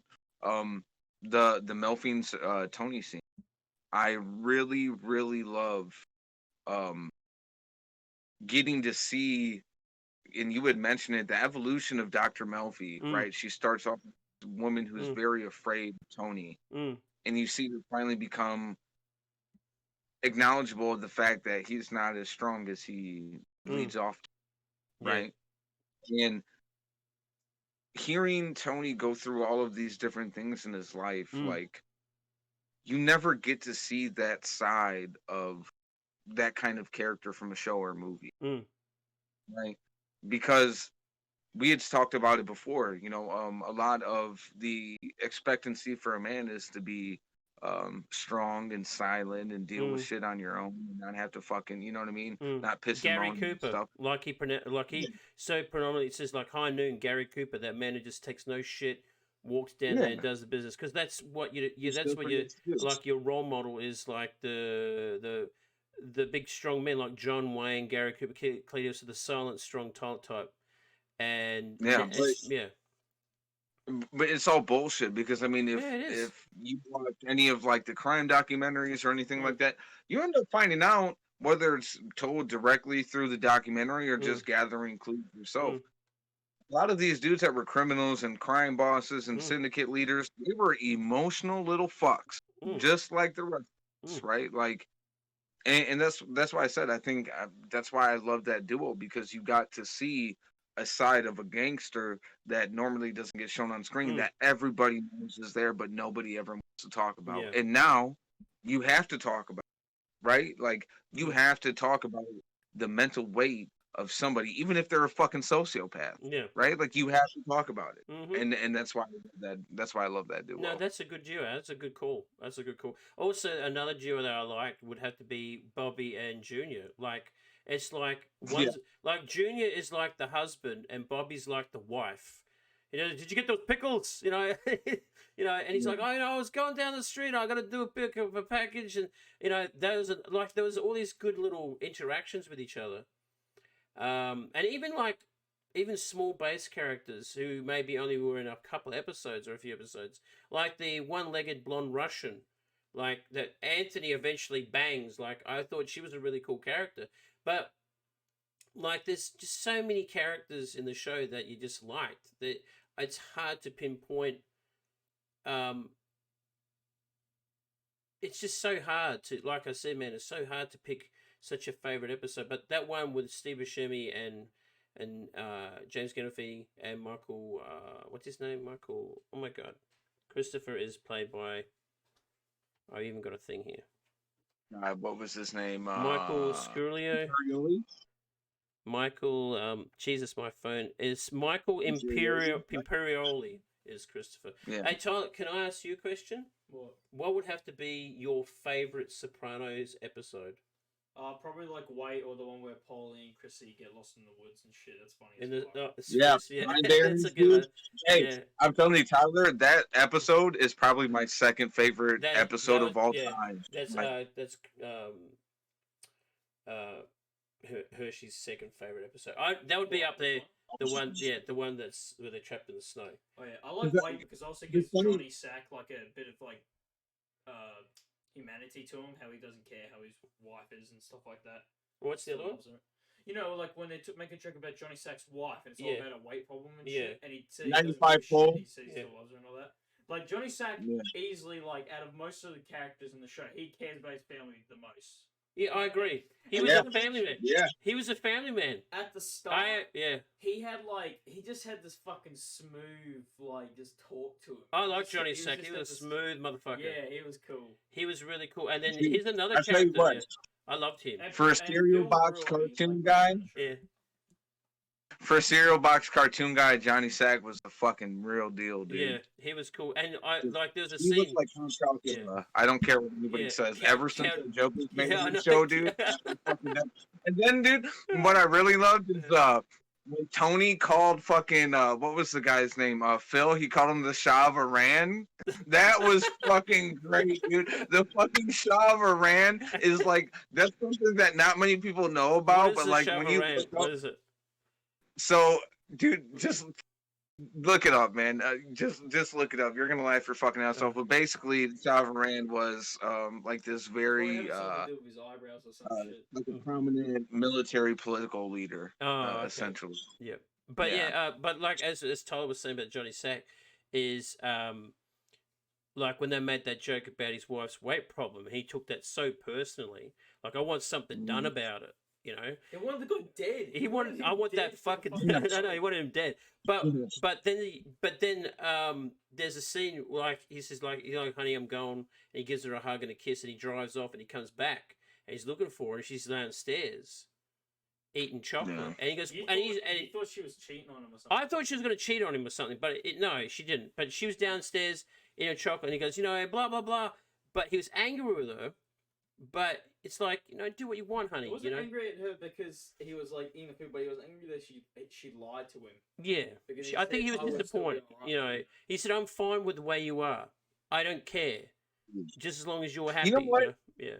Tyler's on something because I'll tell you what that shit with Johnny Stack and his wife, like that to me, like you can't help but feel for that man because you see this dude and he knows everyone's talking shit Yeah. about his wife. Like he knows it. We got another guest here. Aware. We got another Hell guest yeah, here. dude. All right, Tom. Actually, but I I think want to ask Hirsch how fucking pissed off was he when Tony killed Christopher? I was was you pissed as off when fuck. Christopher? Yeah, we were pretty upset. dude, I was mad, but I wasn't. He was mad, but he wasn't because he sort of knew that he had it coming.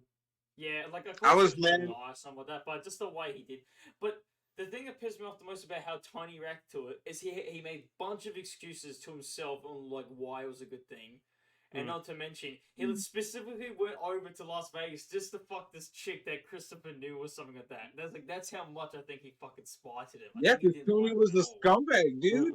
Tony was a scumbag. But I will say this: I think the reason I wasn't upset is because it was only a matter of time for Christopher to go. Yeah, it was only a matter of time Wait before him to for go. it. Yeah, yeah. You had mentioned Especially when he starts before taking that drugs again. Well, you had mentioned before PS2 that Mm. Christopher had resented Tony because of the Adriana. But Mm. you go back and watch the show, Christopher is resenting Tony from day fucking one. Yeah, I think so too. Yeah, there's a Christopher lot of always has things. this It's like conflict. waves. Like there was Mhm. but like even the show itself, it's waves. 1 minute we're all happy, next minute we're all fucking angry at each other's necks. Mhm. But then sooner or later the waves come crashing together. And that's where you have that conflict with Christopher and Tony, where Tony's had enough. Christopher's doing his drugs, doing his thing, just day in day out. You know, that's his life, and he's going to choose to live that life. You know, he's past that, and then Tony, and you know something's going to happen. Like in that scene, like Christopher and Tony are in the car, and they're listening to Pink Floyd, Comfortably Numb, and they're driving, but you can just see Christopher's not even concentrating on what Tony's saying, because he's just whacked out on the drugs. He's just out of there, and then Tony just gives this look to him, like this, gives him this look, like it's just, you know, that this is not the guy I know anymore. Like you could just see that it's like a I don't know who this person is anymore. So then the opportunity arises when the car flips over. You know, I just get me out of the car.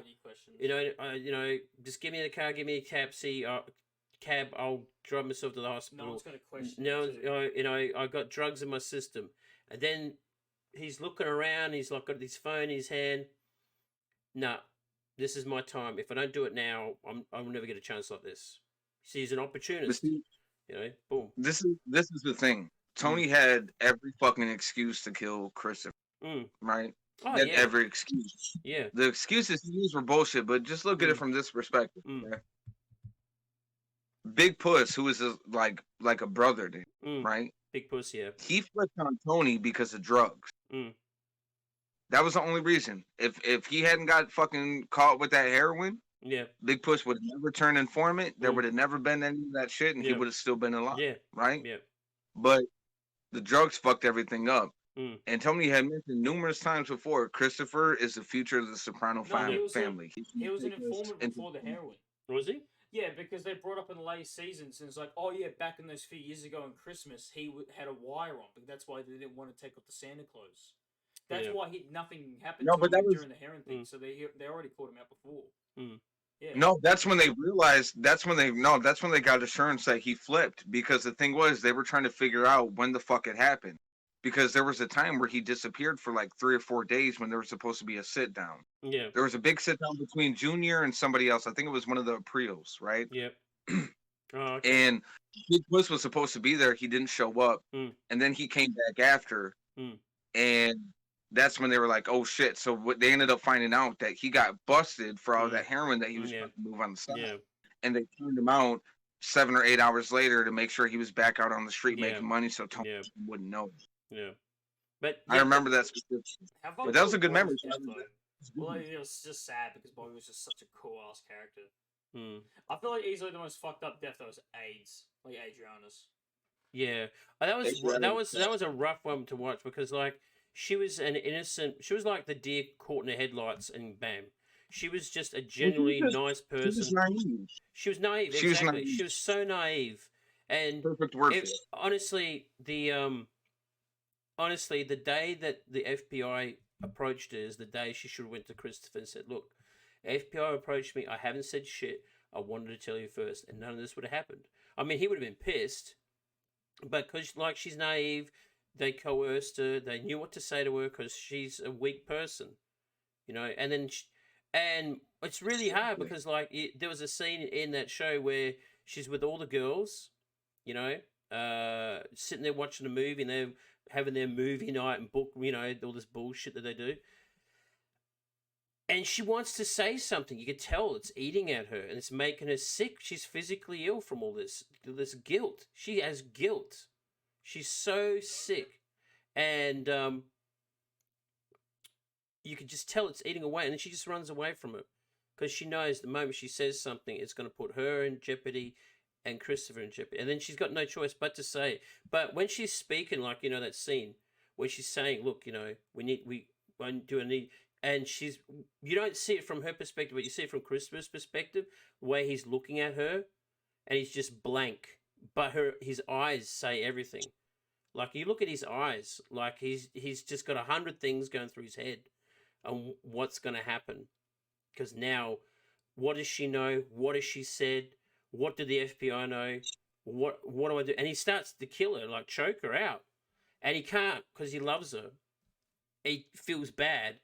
But then he says, "Look, you know," and she's like, "You know, we're going to get dressed, we're going to pack up, and we're going to go." He goes, yeah, no worries, honey. I'm just going to go get some cigarettes. But he needs that time to think. and then he goes to the 7-Eleven or where it is, and he's just out there getting fuel, and he sees a couple, and they've got suitcases on their car, they've got packages everywhere, and I think he just like hits him like, I'm gonna be on the run for the rest of my life. Like, I'm going to be away from this lifestyle for the rest of my life. I can't come back to these people ever again. Not to mention, there's not even a possibility that Adriana can even have kids. So. Yeah, there's that thing too. That's what I got from that Yeah, scene. yeah. I agree with Tyler because he sees that dad, Yeah. and he's got the two kids that are in the front Yeah. seat, and he's like giving them like a Mountain Dew or something, right? Yeah, and that's another thing I was going to touch base with is like she couldn't have kids as well. That wasn't too certain. So he's got all this going through his head, and then you see it pan over to Tony. Oh, look, you know, Christopher's trying to commit suicide. He's at the hospital. Syl's going to come and pick you up. And then we knew that was it. She's done. Her goose is cooked. Yep. And you didn't see it, which I was glad. Like that, you just heard like she's crawling out of the car and Syl shoots her. I even told it was Syl gonna do it too because Syl didn't do shit through most of that show. Yeah. And I was like, yeah, I think like, they're gonna get Syl's just like in the sidelines, but he's like, hey, Tony. Hey, no. I love Tyler's wrong. Syl did kill somebody in that show Mm. before Adriana. Yeah. No, who did he kill? He did kill some other people. It was somebody. It was either from the curse crew, that crew where like everybody who ran it ended up dying, or it was somebody from New York that was snitching. Yeah.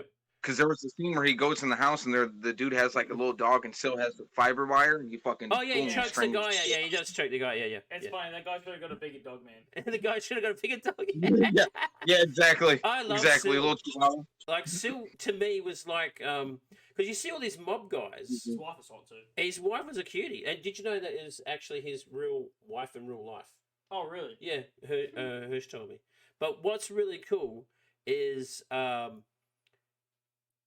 you got all these characters and all these loud they all got their own unique style, their own unique look. Like Syl looks like he's from The Godfather.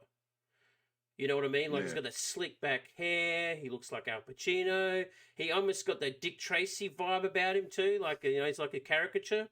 And then you got Paulie, like the old school. You know, my hands in front of me. He's got the white tips. He's got the white tips. You know. And then you got Tony. And then you got Tony, who looks like this. Yeah, you know, and you got these. He looks like he's dressed like a guy who's going to go on a jet ski boat, like you know, he's always wearing those big broad shirts. And then you got Christopher, who's look kind of like smart, sleek. And then you got Pussy, who's always dressing with feeler bloody tracksuits. You know, they all got their own look. You know. And that's then what Uncle Junior looks like Junior the Six was Flags guy. and the fucking hat and the big glasses.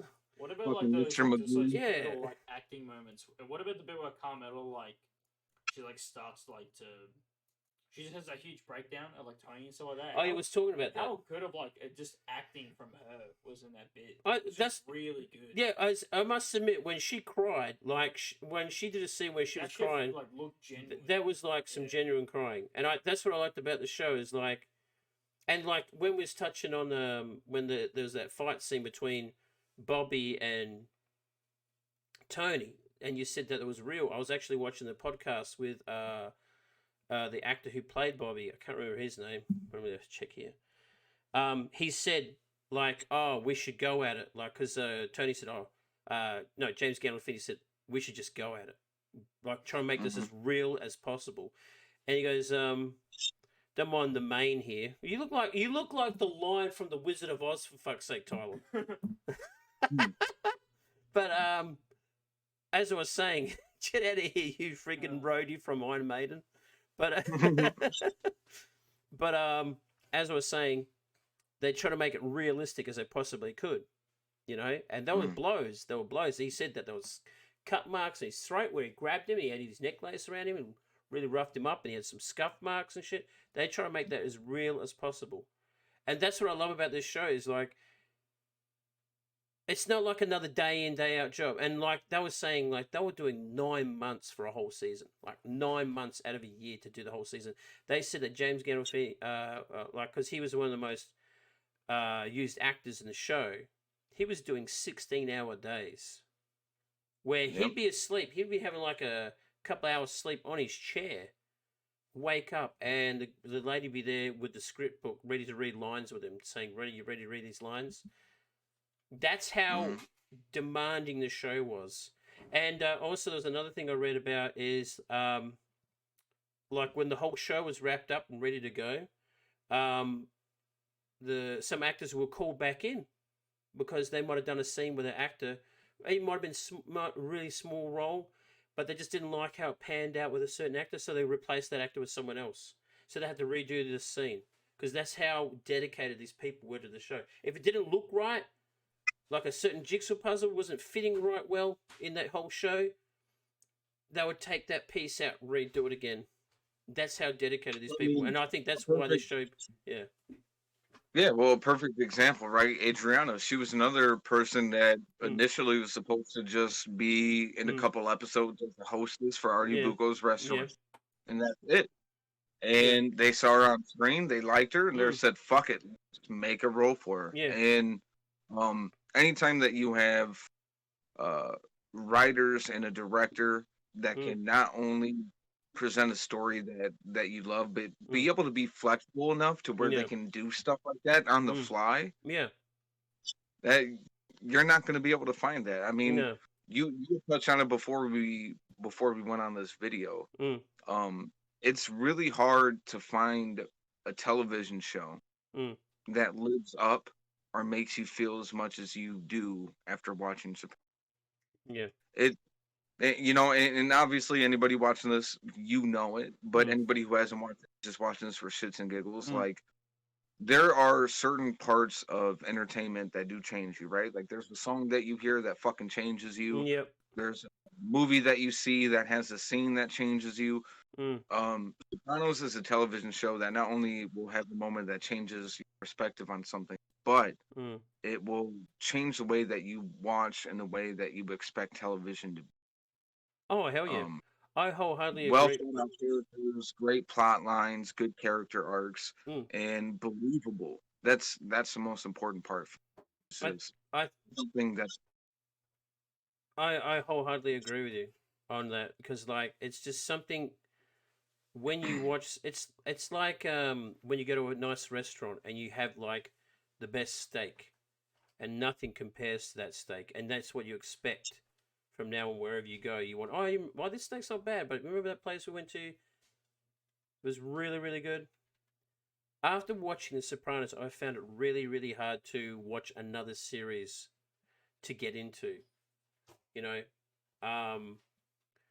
so I'm gonna have a little break from like serious drama for a while. I'm gonna watch some comedy shows, or some anime, because like after watching something like The Sopranos, where it's just this, it's a flawless show. It's a flawless show. Yeah, Tyler, come in and eat some snacks. We're just doing a podcast thingy. All good. Well, I've been watching. No, but I'm recording it. Oh, okay. It's okay. But don't worry about it. I can't edit him out, by the way. So what you see is what you get in this one. But anyway, to try and watch something that's going to be up to that standard is going to be extremely hard, if not impossible, because it is just like a show, like you said before. It's got amazing characters. It's got amazing, and not only that, like there's another thing we missed out on, right? Is the soundtrack, the music. I could guarantee you right now, honestly, when an episode would finish, they would pick the most spot on song to represent what you've just seen on the credits. Bang. At the end, like nearly every song was just like bang. What you just seen, this song will sum it up in 3 minutes, or a minute or two. What was that song? Yeah. There's like 2 songs I remember. And of course, the title song was just like glued to our heads. Yeah. That whole intro. Man. I always watched the intro. I never skipped it just because that song. We like because we were watching it so often, we skipped like the few like on the last season, but we made sure we left the last intro because this was going to be our last episode we watched. So no, we got to leave the intro on. But yeah, what song was you going to say, Tom? There's like 2 songs I really like, and there's the episode where it's like, what's his name? The old dude with the glasses. Junior. Junior. It's like the episode about his Alzheimer's and stuff. Yeah. And then like Tony asks him, "Oh yeah, do you still love me?" When they're watching like that animal show. You know that? Oh, and he's really crying, and he's almost like, crying and shit. And then did you ever love me? He said to him, "Did you ever love me?" And you know the bit when he gets shot by Junior and he's in the coma and everything. Yeah. He's having like the weirdest fucking dream. That dream is really weird. He gets in his apartment and puts his stuff down, and goes to sleep and stuff. The song, like the 2 songs there, like I can't remember their names. I've never heard them before, but they're fucking really good. I'll have to check them. Try and find them, but they're just fucking awesome. Yeah. You can listen to like the whole soundtrack on Spotify. Like they found like they got like on Spotify. Someone's done a playlist of all the songs that have been played on Sopranos, and there's over 400 plus songs. And I was listening to it. Not only did they make sure that they found songs at the end credits, but throughout the show, there'd be instances where they'd start playing the song. Oh yeah. To be on screen, and it set the atmosphere. It clicked. It clicked. It didn't feel like, oh, we got the rights to the song, we have to put it in somewhere in the show. It clicked. It's like everything was an important set piece. Everything down to who was in the scene, what was written, where it was going to take place, or what music was going to be playing in the background, who's going to be in the scene. It's like all these perfect pieces of the puzzle was put together perfectly. And what's the amazing thing is we got to witness this on TV, man. That's the amazing thing, right? And I know some people are going to watch this, and if you do, you probably think, well, how could you be so passionate about a show that was filmed 20 years ago? I can tell you this because there's thousands of people, if not millions of people, who have watched this and who... There's some people I know who have mentioned The Sopranos beforehand and say, oh yeah, I remember that show, and now they're going back to rewatching it on it because that's how good a show it is.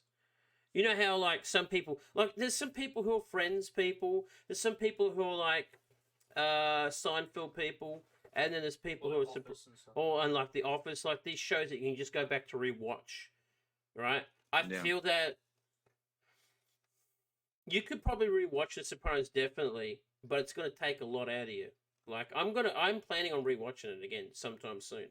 I'm going to do it. Sometime soon? Yes, I'm going to watch it again. Not watching it like a week from now, maybe a few months later. I'll watch an episode here and there, but I'm not going to I think I'm going to watch it like season 1 again, see what parts I missed. Because you could be watching something and maybe miss it or overlook something. I feel that. And I also want to watch it with the audio commentary and see what the people are talking about. I love audio commentary and Blu-rays and DVDs. I like to think what they were saying there. That's a cool thing to see what they were saying, what's in that scene, who was talking through there. I like that sort of shit. So I want to do that maybe with audio commentary with a few episodes. But it's not something you can rewatch over and over and over again. Because it does, like I said, takes a lot out of you because he's all these characters. What is it? What animes has Hershey been watching lately? We're talking about Sopranos. This is a special episode of Sopranos. So get the fuck out of here. Get the fuck out of here. I'll put my shoe up your ass. No, but to go off of what you said, I think 2 shows that I always go back to, Sopranos and The Wire. The Wire? Yeah, I definitely going to get into that That's what I've been telling you to get into. Yeah. I'm telling you right now, to me, television... There's no living up to it. The closest thing that ever got to was Game of Thrones, but we all know how that ended. Game of Thrones is a great show. It's still a great show. It's a great show. For me overall, I think Sopranos and The Wire are 2 shows for me that ended in such a way to where I can say I don't have a bad taste in my mouth. Yeah. Whereas the Game of Thrones left a bad taste in a lot of people's mouths, which is a shame because not every season of Game of Thrones was fantastic. Like there was some flaws here and there, but it definitely kept you entertained. It kept you invested, and then when I watched the last season of that, I was like, it was like, And see, yeah. and this is my thing. This is why Sopranos is a show that Mm, that people will either like you mm, get into 15, 20 years from now, yeah. or rewatch for the 10th time or the Mm, 5th time or the second time. mm, It, I'll put a pin on that because mm, I'm trying to think of which way to word it. But yeah. when with Sopranos overall, I think you can't deny how flawless the ending was in the fact that we are still now having debates over what happened, Yeah. That's the right? good. Ending, When was the last the season? ending It was was left. 2007. So it's like 14 years later. Yeah, and people are And people are still still debating on debating. how what happened. Like, there's all these Tony theories. died. Well, that's what people say. No, the writer of the show, he said that he died in the shootout. What shootout? You didn't see a shootout. Well, what's a shootout? Those like people walking the bar look sus as fuck. They looked sus, but you didn't actually The see. writer of the show said that Tony died at the end. There's no clip. Actually, I read the article. Years ago. I read an article that the writer came out and he said that it's almost 100% certainty that Tony dies, but it's not 100% certainty that Tony dies at that diner. Yeah, it's 100% certainty that he does not die at the diner, but there's definitely a certainty that he did die. Yes, so that is correct. But still, like, I think, like you said, like, I think if they did another season, it would be hard, like a hard pull. I think they picked the right time to end it there. Because like this is the thing. This is another thing that shows really suffer is fatigue, like show fatigue, like episodes. Like Walking Dead is a perfect example of that. Like that show started off well. I was so invested in that show. I loved it. I really enjoyed that show, but it went through a really rough transition because the person who was in charge of that show, Frank Darabont, he did the first 2, maybe 3 seasons, and like you could tell that this guy was really invested in the show, and he got fucked over. Like they got booted him out, got other people involved in the show, and then it was all about side characters and people disappearing and people coming back, and it sort of like lost its true core. What the show was really about. It was about survival and trusting one another in this world infested with zombies and shit. I felt that it lost its way. Not to mention the characters are too OP. And that's another thing about Sopranos. Like, yeah, they became like invincible. Like they were so focused on just the humans, yeah, zombies anymore. Yeah. But yeah, so that's the problem with shows nowadays. Like, is fatigue of a show. So I feel that the writers are probably thinking, like we could go on another season or 2, but we should finish it up here and get like. I feel like most shows like season 5 is just like cursed.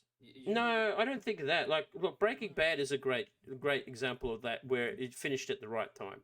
Like, that was a really good show. It started off slow. Like, that first 2 seasons you had to really be invested in these characters, and then it was a huge payoff. The Sopranos is another thing. I was going to say with the Sopranos, I finally figured out a way to put it. Yep. With the ending. It was kind of like the Hitchcock movies, and we've talked about this before. Yeah, your imagination is used. Mm.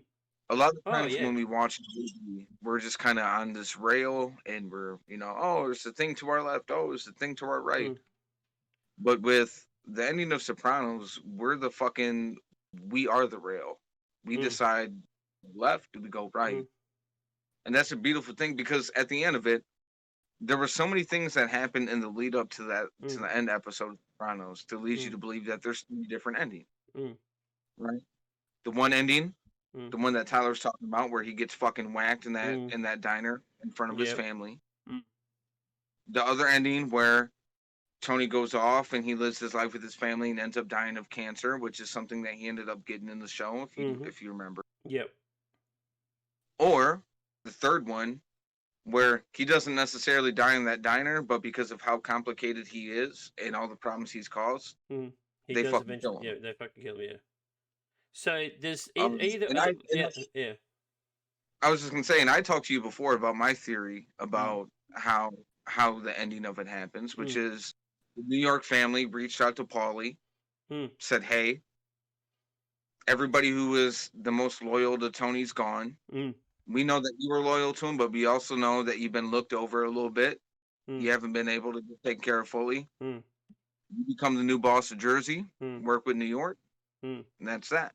And you know only that, when you said that to me, like that made a lick of sense. That made more sense because there's also that time when Paulie and Tony are by themselves because like they've got to keep a low profile because of the bodies that have been discovered where they were involved in this murder. So they had to go off hiding. And then they go charter a boat.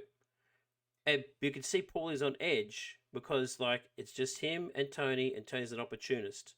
And you can see that he's thinking about killing him because, like, you know, he gets on his nerves. He talks too much. He says a lot of things. This is his, you know. So, Paulie ain't a stupid man. And that, too, could be also a way where he can say, look, you know, this guy's fucked me over. He's treating me like garbage. I knew this guy as a kid. He should be looking up to me now. You know? So yeah, that does make a lot of sense. To me, like, because I just, like I said, I've just watched the show and I've just watched the last episode a week and a half ago.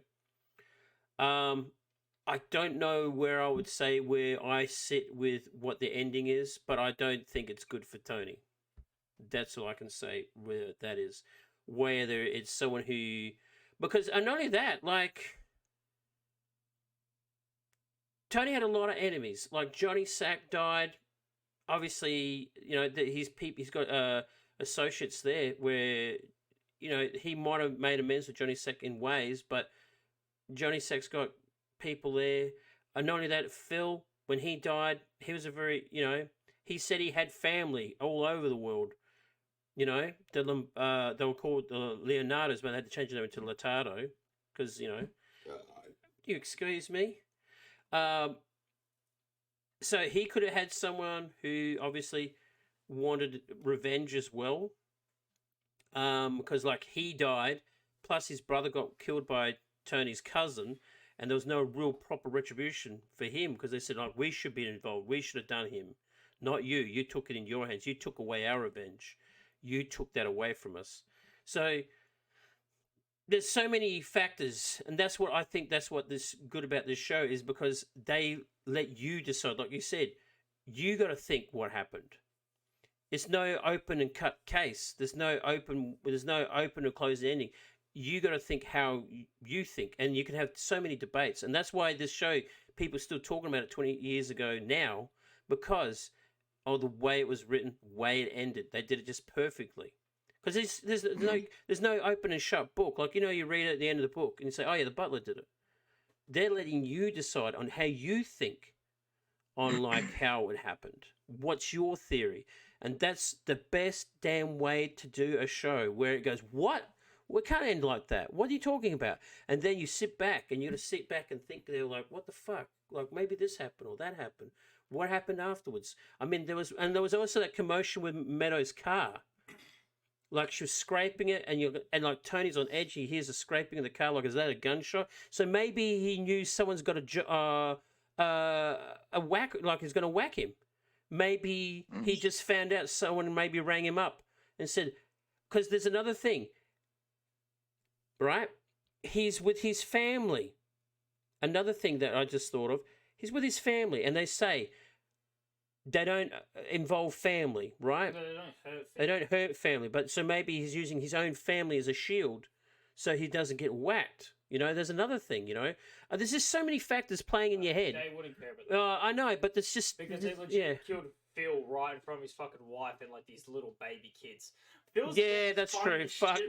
Death, there's a terrible death. It's got, like, these people, like, in the background, and he's dead, and, like, the car rolls over. Oh, his head is fucked. Like, oh, shit. Oh, and he's filming it? Oh.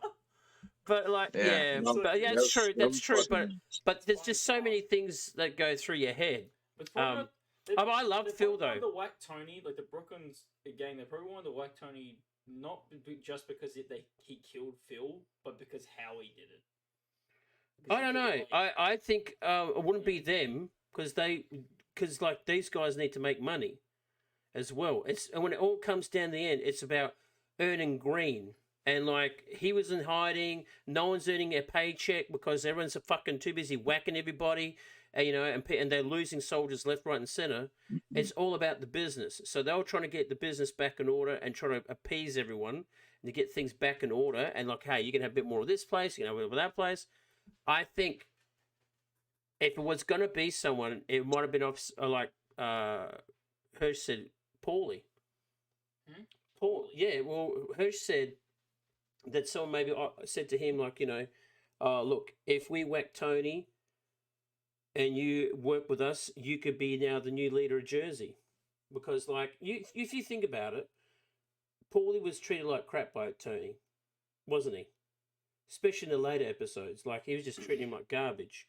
And also he has sort of made an allegiance with Johnny Sack when he was in the can.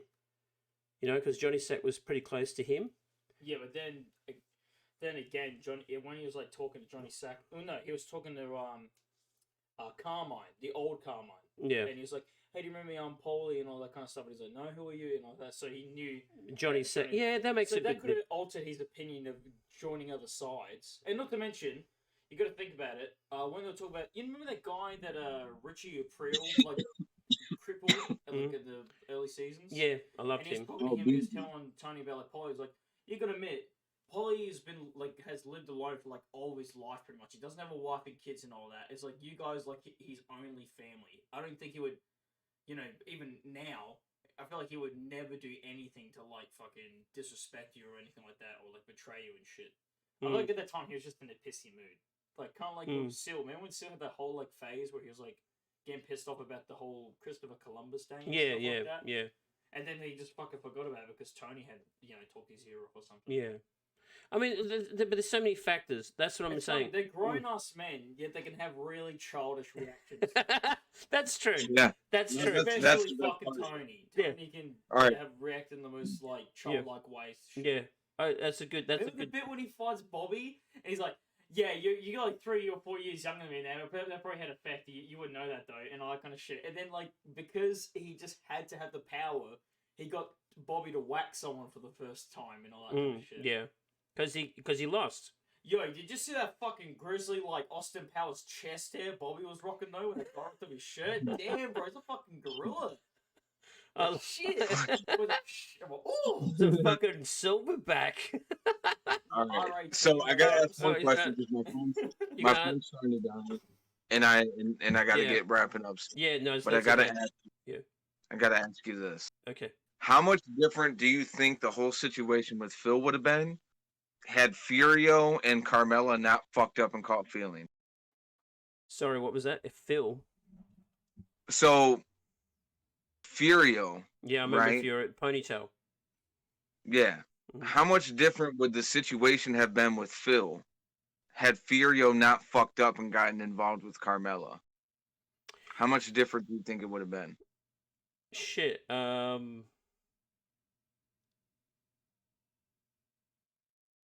It's hard to say, because that's like, because like when with Furio, like how he's getting involved with Carmella, and he's over there to pick up Tony every now and then. Phil, what do you mean with Phil? Sorry. Like, because there's that whole part, right? Like the last season and a half where Tony and Phil are having that beef, right? And what I'm saying is, had Furio not left or been exiled, how much different would it have been the retaliation to Phil and the outcome? Which one was Phil? I'm just got a mind blank right now. Phil Leotardo. Phil Leotardo, the guy you were saying, the one who got fucking shot in front of his wife and kids, and his head got popped off by the car. Yeah, sorry, yeah, Phil. Yeah, oh my god, sorry. I don't know. It's hard to say. Because I always thought, for myself, right, like Furio was muscle, right? Because when we get introduced to Furio, right, like one of the first few times that we see him, he sends him in to beat the shit out of this pimp and this this lady. Yeah, with a baseball he bat. fucks him up.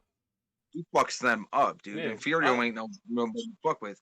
And on top of that, Furio's got the connections to Italy. Oh yeah. Right? All them fucking things that they got out Mm. from Italy. So I'm just Mm. like in my mind, like Scarface, right? Mm. Like, yo, Tony would have opened the door and got Chi-Chi in there. Mm. Him and Chi-Chi could have held that shit down. Or like if he didn't Mm. kill Manolo, he would Mm. have held that shit down. I feel like Mm. Furio is one of those characters. Had Tony and Furio not been at that little snickering, that Mm. little fucking beef, because you know Mm. Furio was kind of wanting to fuck his wife. Mm.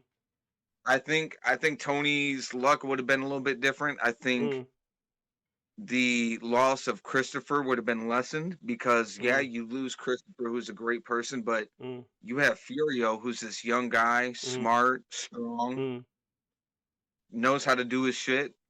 I Well, think he was that rocking it in Italy. Like when you see Tony go to Italy, you got Christopher shooting needles with all the Italian little mob fucks there, while Furio's running shit. He's escorting motherfuckers. He's popping his gunshots, and he's already on top of the mob boss, protecting him with his own life. Yeah, he was a formidable character. Like you could see, but like he was old school Italy. Like he was all about Italy, and then he's introduced to America, where they do things differently. You know, they have a different code. Like they say they do it their way, like the old school Italy way, but they've bent a few rules now. They've changed a few things here and there. It's very different. So, I like that Furio really learned that he had to go. Like he nearly pushed this boss into a fucking helicopter. Helicopter. Yep. Because there was a moment there where he could have done it. He had an opportunity. We could have lost Tony right then and there, and who knows who would run the show. You know what I mean? But I felt that Fury was like, no, this has got to stop. I got to be the man about this. I can't let my feelings get involved. I need to go back home. I need to be with my people, go back to where I know is familiar with me. This is not where I live.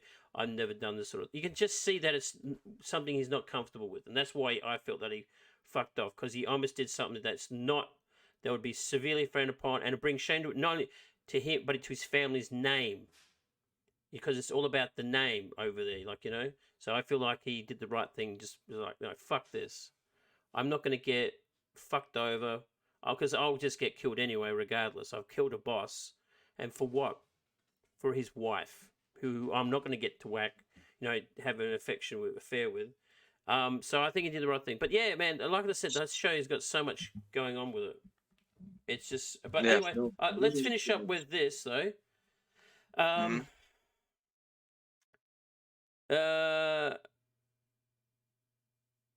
do we finish up with this? Like on The Sopranos. Like I said, it's a life changer. I think watching a show like this, I think it's definitely a life changer, and I'm sort of glad that I watched it now than I did earlier in life, because I feel like Tony is my age, or is around my age in the show. Like, I'm a middle-aged man. I've got kids. I've got fucking my own demons and shit. So in a way, I can relate to him, like you said in the show. You can relate to him. He's trying to balance his personal life, his family, his jobs, and all this sort of stuff. So I think that's what I can take from the show is like, no, I'm not a mob boss, but I'm a father. I have a family. I have a job. I'm trying to balance my own shit person. And not only that, men have problems as well. We're predicted, like you said, to be these big, strong, tough men, but we have a vulnerable side. We have a softer side to us that everyone thinks is, and that's the portrayal of the shows. You see him up front when he has to be the tough guy. He has to do that, and then you see him they're talking to his psychiatrist, crying about ducks that flew away for the winter. You know what I mean? That's what gets to me about the show. But yeah, so So what about you though? Like, what are you glad that you watched it as a younger age, or you back to rewatching it? I'm glad I watched it, because I feel like even at a younger age, just because it drew in a nostalgia factor, and as much as I love like mafia stuff, Mm, to invest myself in a show that long, mm, that's just about the mafia, would have been hard for me mm, to like get introduced to it, or it would have been one of those things like you where it's like, all right, I gotta literally dedicate like almost an entire month to make sure I can absorb this and watch it and pay attention the way that I need to. mm, I'm glad I watched it now. It's one of those shows that I think that um for me it was like I used to find myself relating a little bit to AJ, right? mm. Because I was a kid, Yeah. I was frustrated. Mm, I think any kid can relate to AJ's character in the sense of like, they see yeah. their dad and the idea of who Mm, their dad is, yeah. and that's what they want to be, Yeah. and that's what And also like become. Meadow too, like she's seeing her dad as well. Like there's Yeah, like Meadow was I really liked Meadow too. Like, but I felt like in the later episodes you didn't see her as much because I know she's been away. But like she's so one of the more important characters like in those earlier seasons, and then they're sort of like she's not there as much, which was a shame. But I really liked her. Like she was like the stronger and more level headed one out of the whole family. Like she yeah. sort of got her shit together, you know. Well, but no, like I was saying, Mm, so like younger watching it, I was like, oh, I kind of relate to AJ, and mm, then I rewatched it in my teen years after high school, yeah, and it was like one of those things where I was like, oh, I kind of relate to Christopher, right? yeah, Because I was, a young man mm, who, my whole life I get told like, oh, you have such aspirations, and mm, you have this, you have mm, potential, and then constantly getting shit on and like being this little crybaby bitch, like, mm, why is no one? mm, So like that was something I related to. mm, And then now going back and watching it, even though I'm not in the same age bracket, it's like I kind of fucking relate to people like Paulie or Sil that mm. are like old school. Like I don't care about all the extra flashy bullshit. Like I'm just here to do my thing Yeah, and make some jokes and get the fuck on with my day. yeah, And that's why I think the show's so good is because there's a character for everybody. yeah, definitely. There's somebody that you can relate to in any Mm, single way. We had touched on it earlier. Johnny Sack mm. is a guy that a lot of us want to be when it comes to relationships, right? Like No, he to was be so able to down love with his somebody, family. Yeah. yeah. To Mm, be able to love somebody unconditionally and to get upset at them not for in the one case where she's fucking cheating on her diet and she's eating mm, chocolate. He doesn't get mad at her for eating chocolate. He gets mad at her because she feels like she has to hide the fact that she has to eat mm. the chocolate. Yeah, Like he doesn't want her to feel like she's inadequate or that she's yeah. not beautiful because to him, and I think That was a whether human. guys That was a want to, human thing.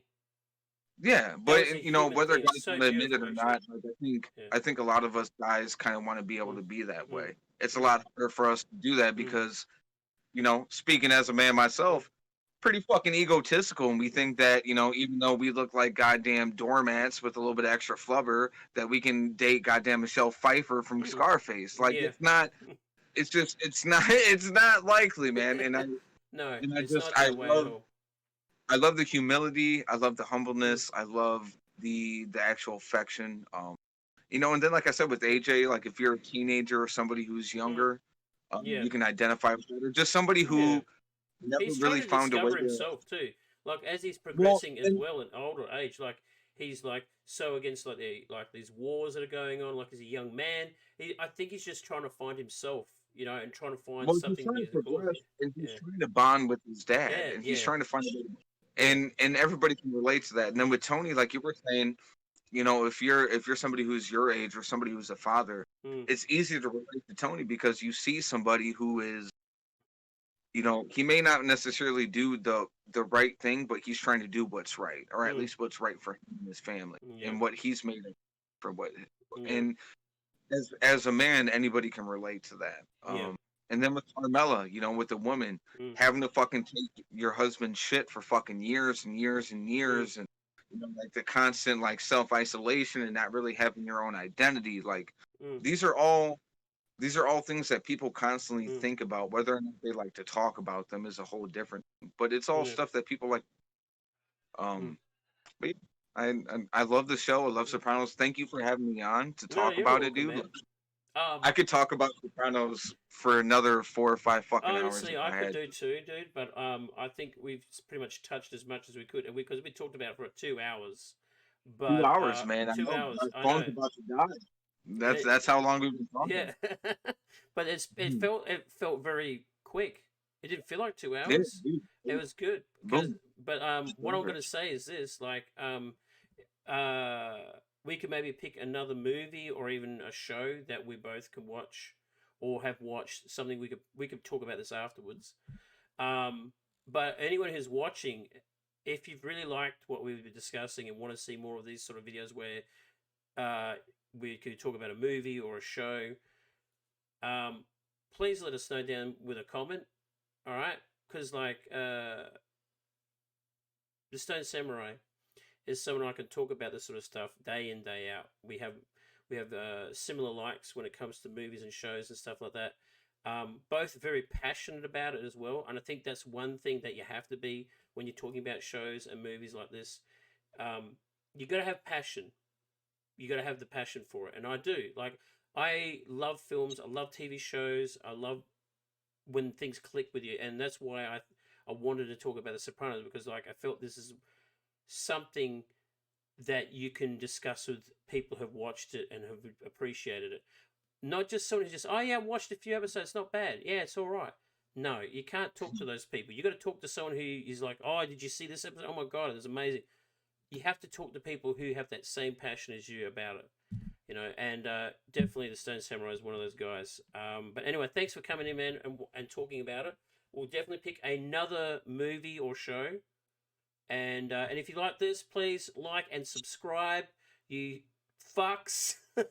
Yeah, Yeah, you Fuckwits, fucking like and share. bastards. But yeah, Like and subscribe. It's yeah, free. yeah, Share it. exactly, And like exactly. It's TFC free. said, And if you want us right to in that talk, comment yeah, section. right down below. And if you, and even if it's not about movies, if you want to comment about below about something that you would love for us to both talk about, please feel free to comment down below and let us know.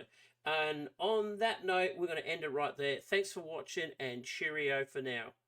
Bye. Toodaloo.